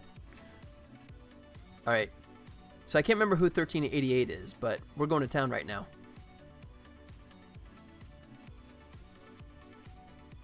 There you go. Yep. All right, so I'll let you shoot that fog bank if you want, so you can see, because when you saw the fog bank before, it's like semi-transparent when you're playing it this way, but if you see it on the opponent, you'd see it's actually fully occluded. But actually he's not going for it, so I'm going to do it myself here, just to mess with him. There you go. Have fun shooting the clouds. Oops. There you go. Oh look, he hit something. Oh, he got close, look at that. Alright. So now I'm going to start going after the secondary items. Oh, this one's fun. I'm going to put him to sleep. You ready? Oh, not if I overshoot. Come on, buddy. Boom. There you go. Now he's snoozing. You see these guys are all sleeping. Gives me a chance to just knock out a few more items. Boom. Like that. Now, understand I've been playing this game for forever now, so... but all the hexes are in one line, and the shadows always cast left to the building. Oh, sorry, let me finish this here. So the building right should always be deeper than the one to the left. Yeah, that's true. Sorry. It came over. Here you go. Respectful. I give you respect. How about that? You can give me disrespect if you want. Let's see. Oh, no. Both were respectful animations there. There you go. So yeah, so because it's a challenge match, I didn't win any villagers because, you know, it wasn't a random match, but I do get all my coins, which is a plus. Solange, this is super cool. Thanks. Thank you so much. So yeah, so let me explain the reason why, because I sort of have this situation where it's in either or, right? So it is super cool. Thank you so much. So here, so if you can see, so the shadow, right, is one and the same, right? The shadow and the building are melded together, right? It's just one physical texture. So, you know, the problem with trying to push it back is the fact that if the building, right, if there's like any kind of contact like this, right, then, you know, this guy, if I try and push the shadow back, then the building goes back. And you look at it, you go, wait, that building should be on top, but now it's behind, right? So that's kind of the rub. So I just sort of, I look at it as like, okay, it's just, the shadow is kind of casting on the building. And by and large, I think it's you know, plausible, you know. But, I mean, like here, you can see this example. Let me go full screen. So this is a 2-player local game, by the way. So like here, you can see the building is casting the shadow on the edge of that building, which would make sense, right? And if it was beside it, then it would be going on the roof, and it's technically maybe not exactly correct, but, you know, but do the buildings overlap if they are in the same row? They can. I mean, depending on the size of them, but, you know, it's, well, no, but then the other problem there, too, is I need them to be on the same layer, so that way the cannonball shots and stuff, and all the particles and all the other kind of stuff display in the right sorting order.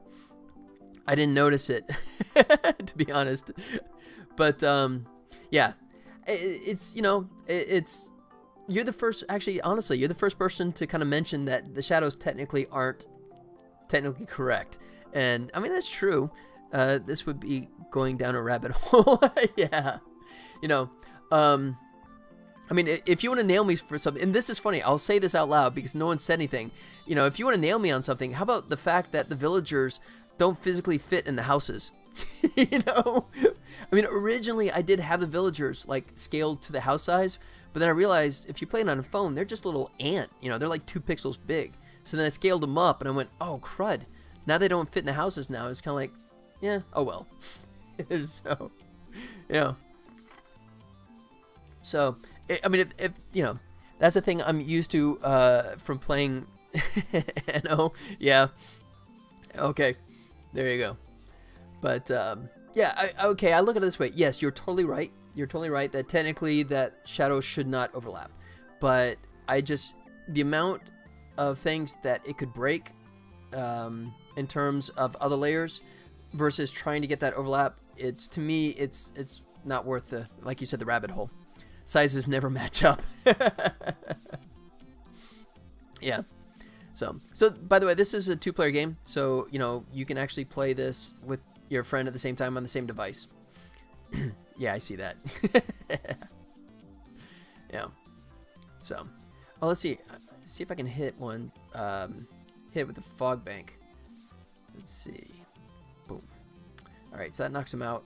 I was gonna see if I can show you what it looks like, because every time I've been hitting the fog bank, I've been doing it with a 1-player game, right?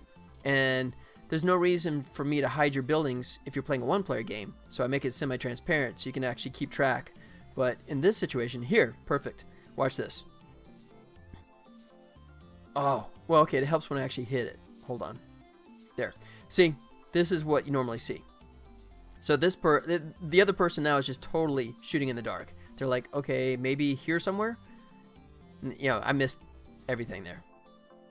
So that's always a fun little bonus there. Yep. So that is Valley Village. You start off with just the base character, and you can also unlock these little icons that personalize your attitude, right? And then these other ones you unlock over time. I like that one. And villagers, by default, when you start the game for the first time, you see that you get just like these guys, right? And then over time, you unlock additional characters, right?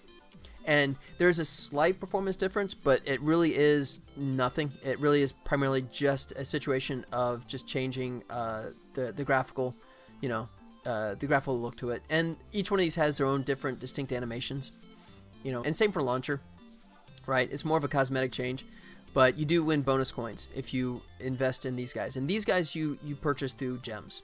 right? And then ultimately, later on, if the game has any success, then I'll invest in creating entirely different island themes, right? And those will be something else you'll be able to spend gems on as well. So, that is the game plan. Oops. I miss, yeah, so I was going to mention that OP Scripter, so it'll do that sometimes when you first add someone, you know, a friend.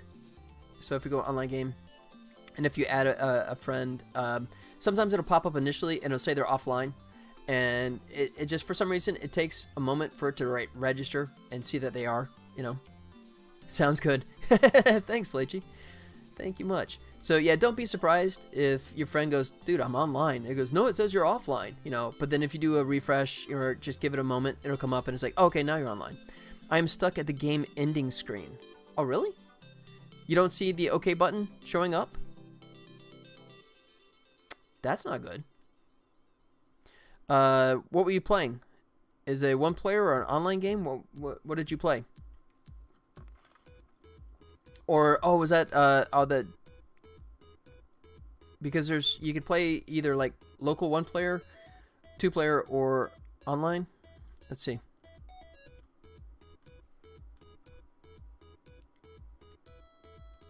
Yeah, so you just click on the button that's right, the button that's right here. That's not here. Okay, yeah, I'm sorry about that. That's I thought I had that one fixed. That might be the older version. I made a change. Yeah, I made a change to the friend match where I removed the... Okay, let me try it this way. I think that's fixed, right? Because you're playing version 7.0, right? And then I think what happened is, because originally I had it where it was showing you won 0 villagers in a friends match, and I told it not to display that, but it also knocked out the button. So no, it's not you. It's not you. I think it's you don't have to clear the cache. It'll come back up, but the problem is not you. It's that version of the game. So we could do a quick test here. I'll play against myself in a challenge match. So, nobody challenged me for a second, so I can challenge me. Documents, I'll double check. So the point is I think that when I produce the new version, you guys won't have this bug anymore. Builds, PC. And let me make sure this is actually the right version. It won't matter, because I'll let this guy be the loser. Before installing the version that's on Google Store, you mean? Yeah. Yeah. If you look down the bottom of the screen and you see the beta version, and if it says 7.0, I think that's going to be the problem. And I think I'm going to test it right now. So here I'm challenging myself. I say challenge. Accept. All right. So you're going to watch me beat myself. Bring this up here. All right. So I did find that bug, and I think that's fixed now. Oh, check this out. Here it is. Look at this. This is an Amazon bug. So I'm going to be like ditching Amazon AWS because watch. Look at this. So when I fire, watch. Look at that. You see that? It's like a 1 second offset. And this kills me. This is Amazon, and there's no way I can address this. So what's going on here is there's a server issue, right? The way my game works is when I shoot a shot, right, it references the server time, right? So as long as the server time is consistent, the game is always perfect. But Amazon has this quirk where I get this every now and then, like every 30, 40 games or so, it is almost 1 second difference, right? And it completely destroys the game, right? I mean, I'm just playing myself, so I can deal with it. But, you know, if this is a real challenge match, it could really disrupt how the game is playing altogether.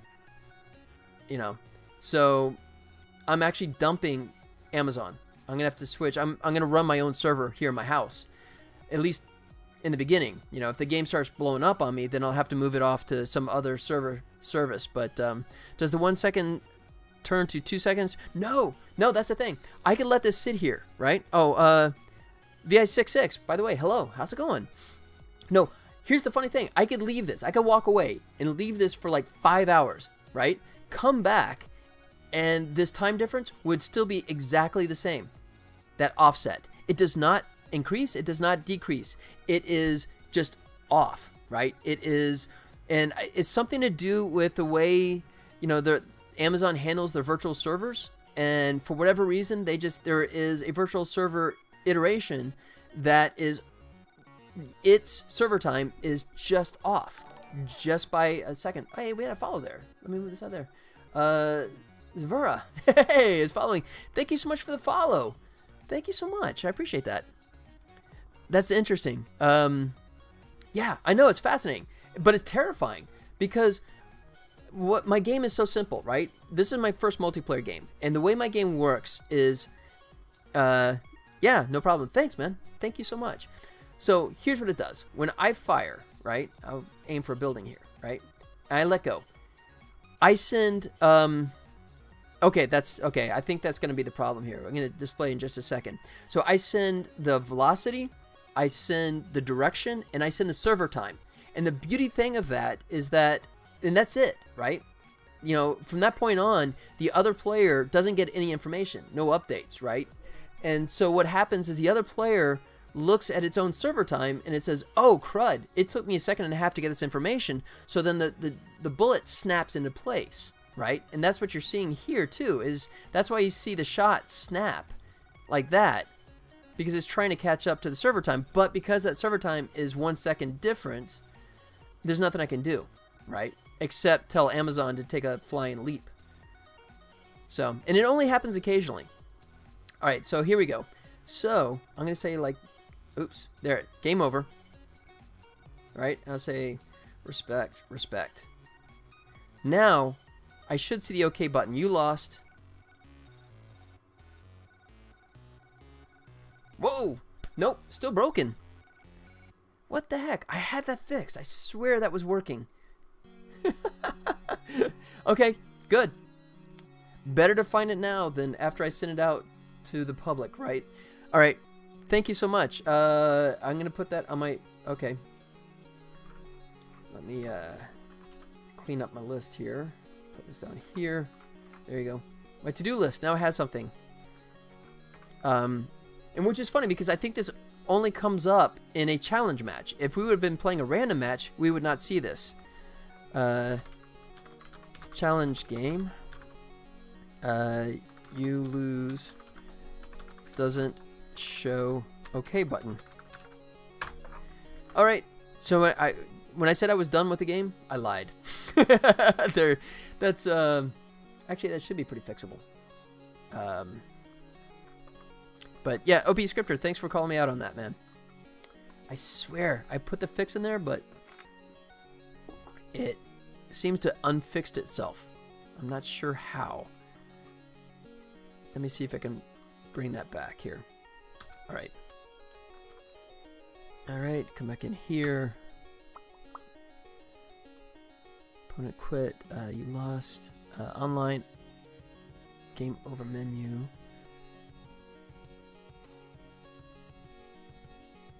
Reaction. All right. So, yeah, there's that. Oh, losing menu. It didn't show the losing menu. That's why. Okay, lost button. Yeah. Yeah. So that's what I was trying to hide this, right? I was trying to hide that element, but still keep the OK button. I thought I had it working. Also, you and I were talking in the previous IGDA meeting. Oh, okay. I was the fellow with the glasses. You were telling that you did the, yep. And the close of the final episode. Yes! Gotcha. Hey, man. Yeah, I do remember you. Yeah, we were, like, right next to the door, and it was right after the meeting. I do remember you. Like, the mustache and beard, I think, right? And the glasses. Hey, man. Yeah, awesome to see you live. Yes. That's right. Yeah, we were. Yeah, I remember that.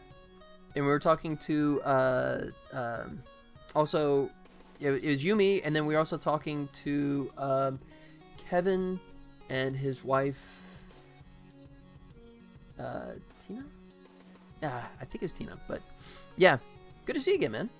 Thanks for coming and hanging out.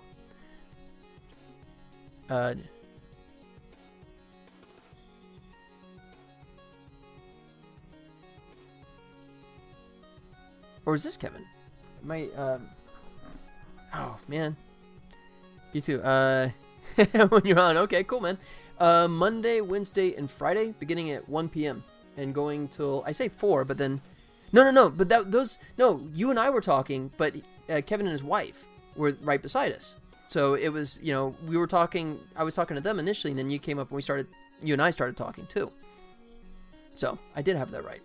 Yeah, I do remember you. Kevin was tall, man. He was tall. You and I are about the same height, right?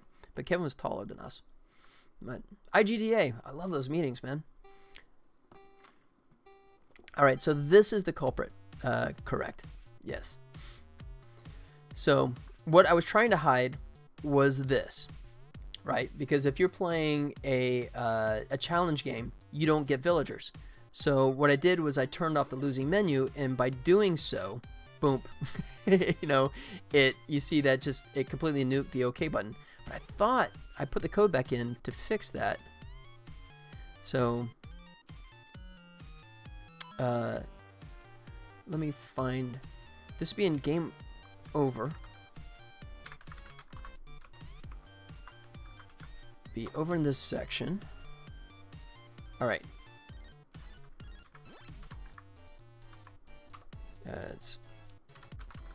And if it's a random match, add new villagers, add new villagers. Whoa! Keyboard just went nutty on me again. You see that? Okay. If we're a random match, do that, right? And I should have it else down here. No. Oh, come on.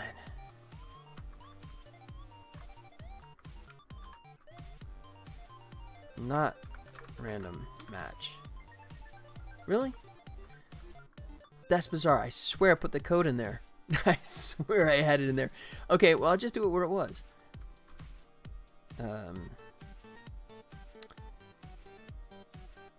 Let's see. Loser menu. Show loser menu. Okay. So, go to definition. There it is. Okay, so if random match, do that. All right.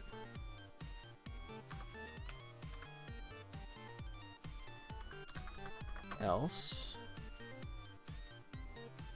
That's weird. I swear I had code there. Maybe, okay. Oh, maybe I only put in the winner menu. That might be it. Show winner menu. Random match. There it is. Okay. I half fixed it. That's what it was. So I put it in the winner menu, but I did not put it in the loser menu. So that was my mistake. There it is. So, villagers group. I need to turn that on, don't I? If host, if winner, random match.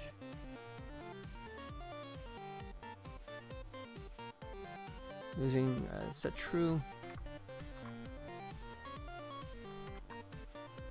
Villagers object set to 0. So either way, actually I can do this. This gets turned on. There.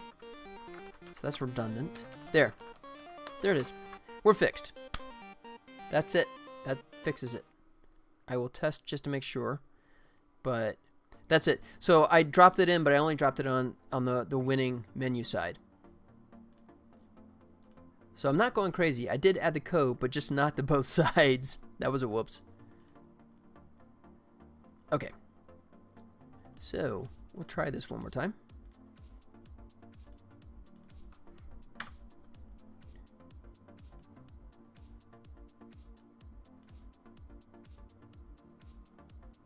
Okay. And do a challenge. Say online, challenge a friend. And he's online. Yes, he is. Say challenge. And then he comes up and you say accept. Okay. Now I'm going to just beat me big time. So I got to make sure this side loses because he has the latest code and this side doesn't.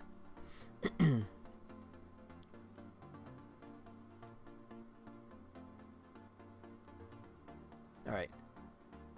There you go. So now, by the way, you see how this is pixel perfect, right? You watch the impacts and you see how they hit simultaneously. See? Excuse me. So 90% of the time, 95% of the time, this is the way Amazon plays. Right? But that small percentage of the time, when it's a full second off, man, that just completely destroys the game. Completely destroys it. There he goes. All right. Say respect. Disrespect. I'm going to be a jerk. Oh, and it's still showing the stupid button. You jerk. What the heck? So I got the OK button back, but then I also got the villager button back. What the heck? All right, let me double check here. Oh, it helps when you use the right stupid thing. I said the winning loser villager's object. All right, that one was all on me. Losing villagers object. Losing villagers object. There it is. All right.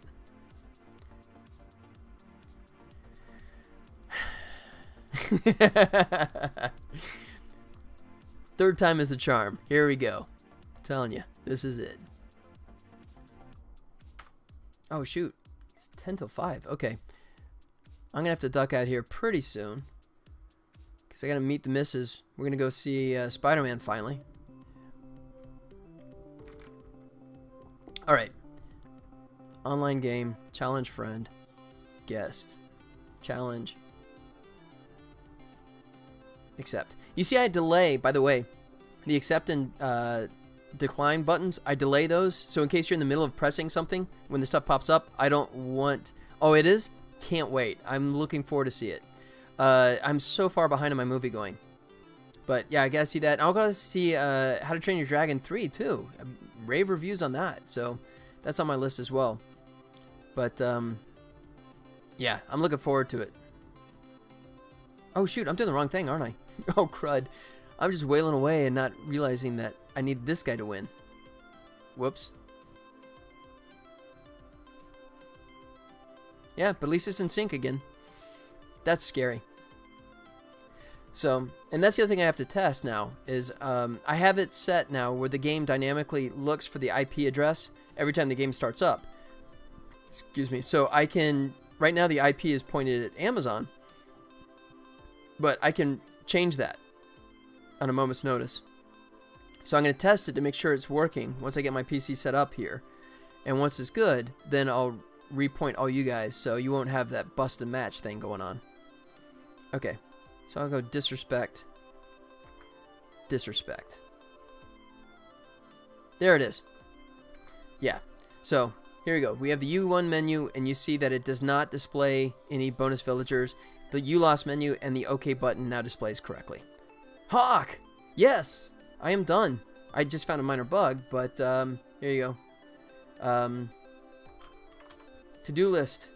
Looking pretty empty.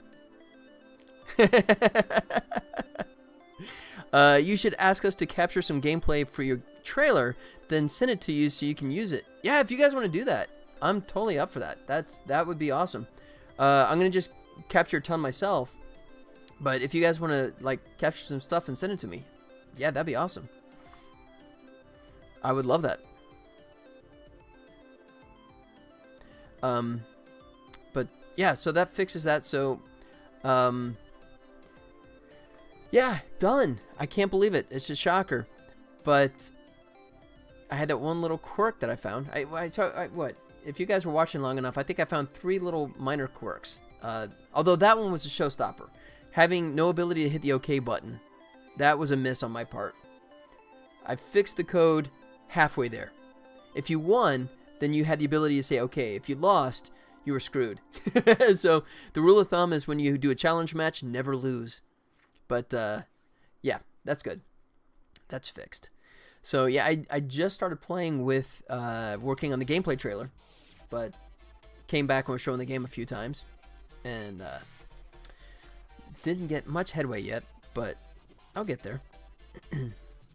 So where are we at? Yeah, I think coming up on 5 o'clock, and I say go to 4, so I may wrap at 5 because I need to start getting ready. Like I said, the missus and I are gonna meet up, and one of the great perks of being here in Las Vegas is that, you know, all the casinos have like little gimmicks to try and get you to come to their casino. One of those gimmicks here is one of the casinos that's near us is one called South Point, and they have a deal on Monday and Wednesday nights that seniors can go for $4. So, and God, I hate saying this. I qualify as a senior. That sucks, but I do. So the plus side is I can go see, you know, first run movies. So that means I will be, you know, I'll be going to see. Take us with you. You know, I'll take you in spirit. How about that? But yeah, so that's cool, man. So you know, Captain Marvel. You know, when Marvel comes out, man, I'll go see it on a $4 Monday or Wednesday night. That's awesome. So one of the great perks of being here in Vegas. One of many. I actually enjoy myself out here. Senior discounts, the new punk rock. Yeah. You know. Yeah, you get all like the discounts for the buffets and all that kind of stuff. But yeah, it's funny because I did when we first moved out here. We've been in Vegas now for what, 7 years? When we first moved out here, it was all about the buffets, man. We were doing the buffets hand over fist. And it's funny because now, you know, I mentioned to the wife, it's like, you know, hey, you want to go to the buffet? And she's like, no. You know? Half of the Twitch chat guys at the theater. Yeah, I'll just, you know, it's like, I'll just talk to you guys. It's like, hey, oh my God, watch this, you know? Take it, Bali Village. Why not? You know? But no, in fairness, so yeah, my wife actually, she works at Konami. Konami, you guys know Konami for like, you know, Metal Gear Solid and, you know, all those great games, but Konami actually manufactures slot machines too, right? So she does the 2D art for the slot machines. And they have a thing where if they ever have like new employees or if an employee leaves, they always have a luncheon where they go to the same casino, right, every time, and they always go to the buffet. So I think that's part of the reason why she's completely burnt out, you know. I mean, just even suggesting is like, you know, hey, I was just thinking, you know, we haven't been to a buffet lately. Yeah, I got to duck and cover. She's like, no. So, but yeah, I love it. I mean, Bellagio. Oh wow, yeah. Yeah. Unfortunately, when we were here, I've been here about 7 years now. But unfortunately, when we first got here, you know, you could go to all the casinos, right? And then everything was free for parking, that kind of stuff. But now all the casinos realize that they can make more money by charging for parking. So that's a good one. It is, but yeah, now it's like you got to pay for parking as well as everything else, and that I honestly, that's kind of scared away a lot of the locals. You know, I used to go to the strip all the time, but no. Having said that, I was just there. I went to Caesar's Palace this weekend. Another perk of being a local is you can sometimes score tickets for shows, and I managed to score 2 tickets to go see Van Morrison this weekend, which was just amazing. I mean, the guy's a legend, right? So I had 2 free tickets to go see Van Morrison at Caesar's Palace. So, you know, it was $12 for parking and $15 for a meal. Yeah. Okay, yeah, here you go. Check this out. Check this out. I will plug in my phone and I'll bust out a photo so you can see. I mean, these were like, you know, these were literally like, I looked it up. They're like $100 seats, right? That we managed to score. And definitely one of the perks of being a local.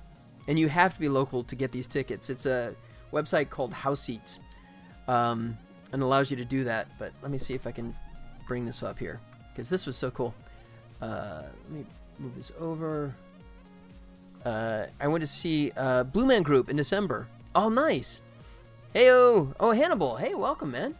Yeah, I did. I've done everything, man. That's as a local, you get to see over time. You end up seeing everything. I've seen Blue Man Group twice. Carrot Top. Oh, geez, like so many of them. A lot of the big shows. There's one. It was called Baz, right? And it was this musical that was based on the music from all the Baz Luhrmann, all of his movies. And it was funny because we show up, and when you do house seats, you never know what kind of... I wanted to see that. Yeah, you never know what seat you're going to get, right? With house seats, it's you walk up, and they just hand you your tickets, and you say, thanks. And so I look at the tickets, and I'm trying to look on the seating chart, right? And the seats are like these weird numbers, and I'm asking the lady, and it's like, I can't find this on the chart. And she goes, oh, you're right here. And she points, and I go, no, ma'am, that's the stage. You're pointing to the stage. She goes, yeah, you guys are sitting on the stage. And it's like, wait, what?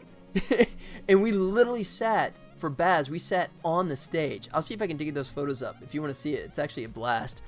Have you seen Cirque du Soleil shows? I did see the Michael Jackson 1 show. My wife is a diehard Michael Jackson fan.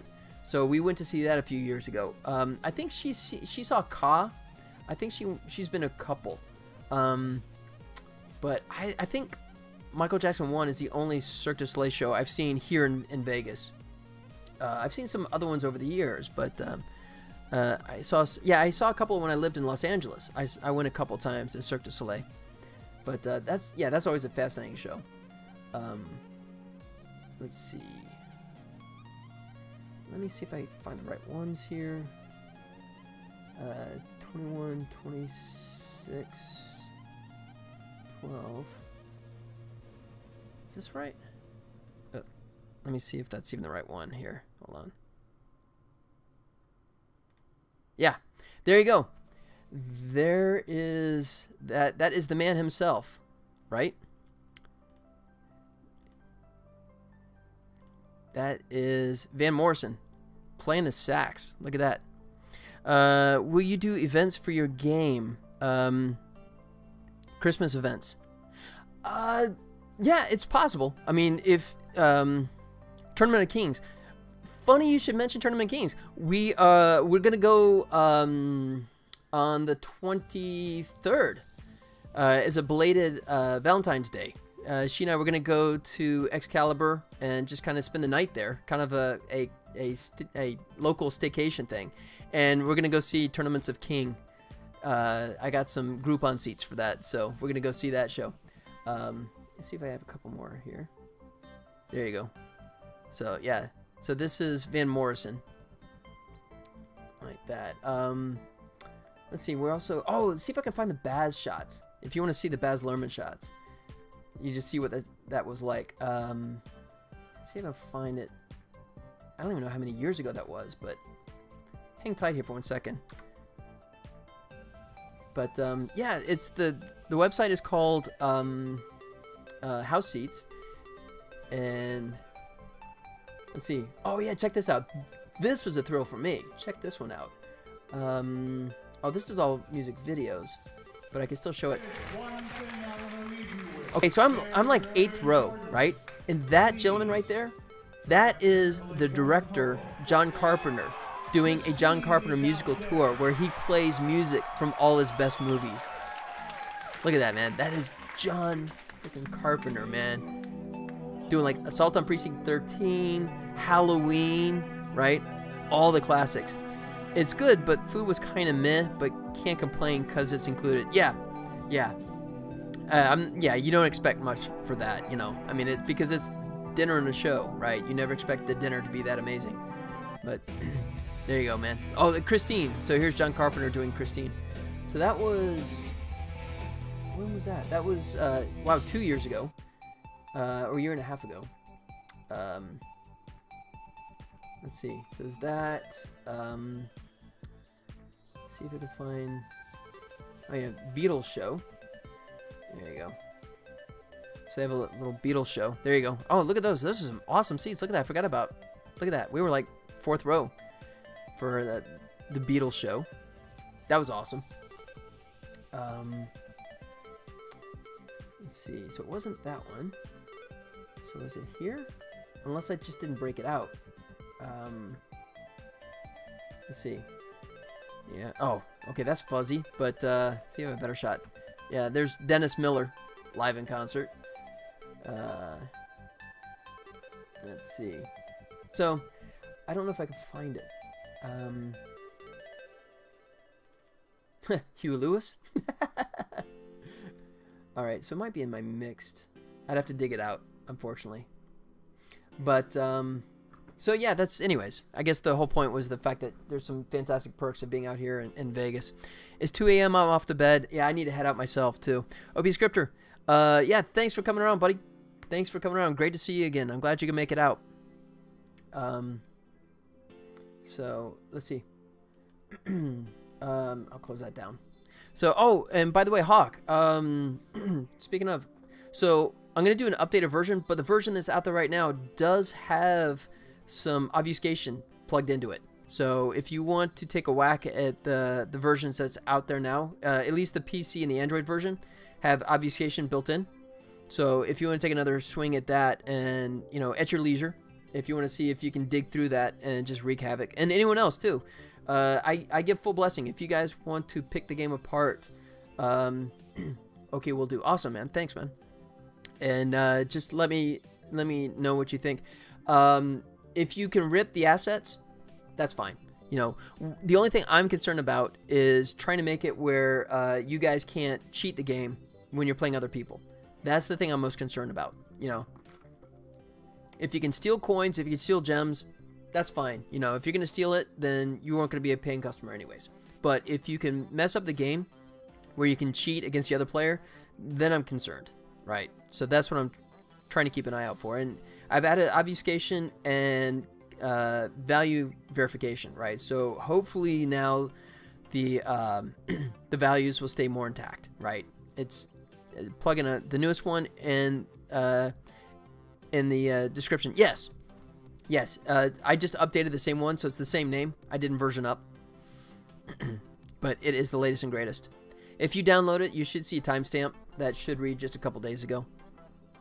So that should be latest and greatest. But and you know, you'll probably find some bugs because I did a ton of bug fixes from that point to now. That was probably like version 6.8, I think, or 6.5, and I'm up to 7.1 now. But yeah, I mean, aside from any other quirks you guys find on this one, my goal is to have this one out to you guys tomorrow. So yeah, but it won't change. The obfuscation stuff won't change between the version that's currently out and then this version once I get it uploaded. But this one will have a ton of bug fixes.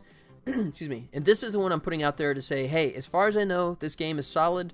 There's nothing that's breaking. If there is, let me know what you guys find. And then the rest of my time I will be spending trying to get the trailer up and out the door. But, oh, crud. We're coming up to 5:10. I have to run out the door here in just a few minutes. So I can go watch Spider-Man in all his glory. So, let me wrap it up there. I guess I should do my pimping of everything.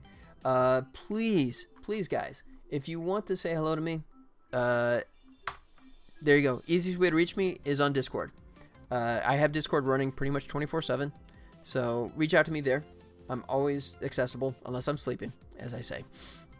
There's my Discord channel. Please join my server. If you want to check out more of my games, there is my website. If you miss any of the videos, they all come back to YouTube. There's my YouTube channel, so if you want to go look at anything from the past, they're all accessible there. And let's see, and then it's there down below, but I'll go ahead and post it here as well. Here's a link to all the games. So there is iOS, Android, and PC. The iOS version is definitely outdated now, and I apologize, but Apple makes it a pain to update. They really do make it a pain. So Android and PC get updated very quickly. But I think that'll do it, guys. I think that's going to be it for me.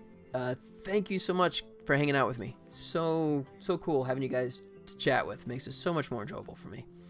But that's going to do it. Check out the game. Give me feedback for sure. I will be back on Wednesday, 1 p.m. Pacific Standard Time. Have a fun time. I will. Looking forward to it, man. V6, if you can come out Thursday, man, come out to the Unity meeting. I host the local Unity meeting here in Vegas. Myself and my friend Alex, we host the Unity user group. We are there at the Innovation Center, which you know really well. But yeah, check out the game for sure. Awesome. You host? Yeah, I co-host it with my friend Alex. Yeah, so look on Meetup. If you just look on Meetup, you can find the Unity user group meeting there. And definitely come out, man. So, yeah. And anyone else that's here in Vegas that wants to come and hang out, I host the Unity user group meeting, which happens in 3 days. So, but otherwise, come back Wednesday, 1 p.m. Pacific Standard Time. I say I go to 4 o'clock, but then we're at 5:10. So I finish when you guys are tired of hearing me. Slaychi, yeah, thanks for coming out. Great to see you again. Thanks for the raid. That was awesome. And I will definitely catch up on your stream again too. I promise. I will not be such a hermit now that the freelance work is done. Fingers crossed. I think it's totally done. But until then, you guys take care, and I hope you make it back Wednesday. Otherwise, Friday, Monday, Wednesday, Friday. I'll be here 1 Pacific. So until then, you guys take care, and I hope to see you guys soon. All right? Adios.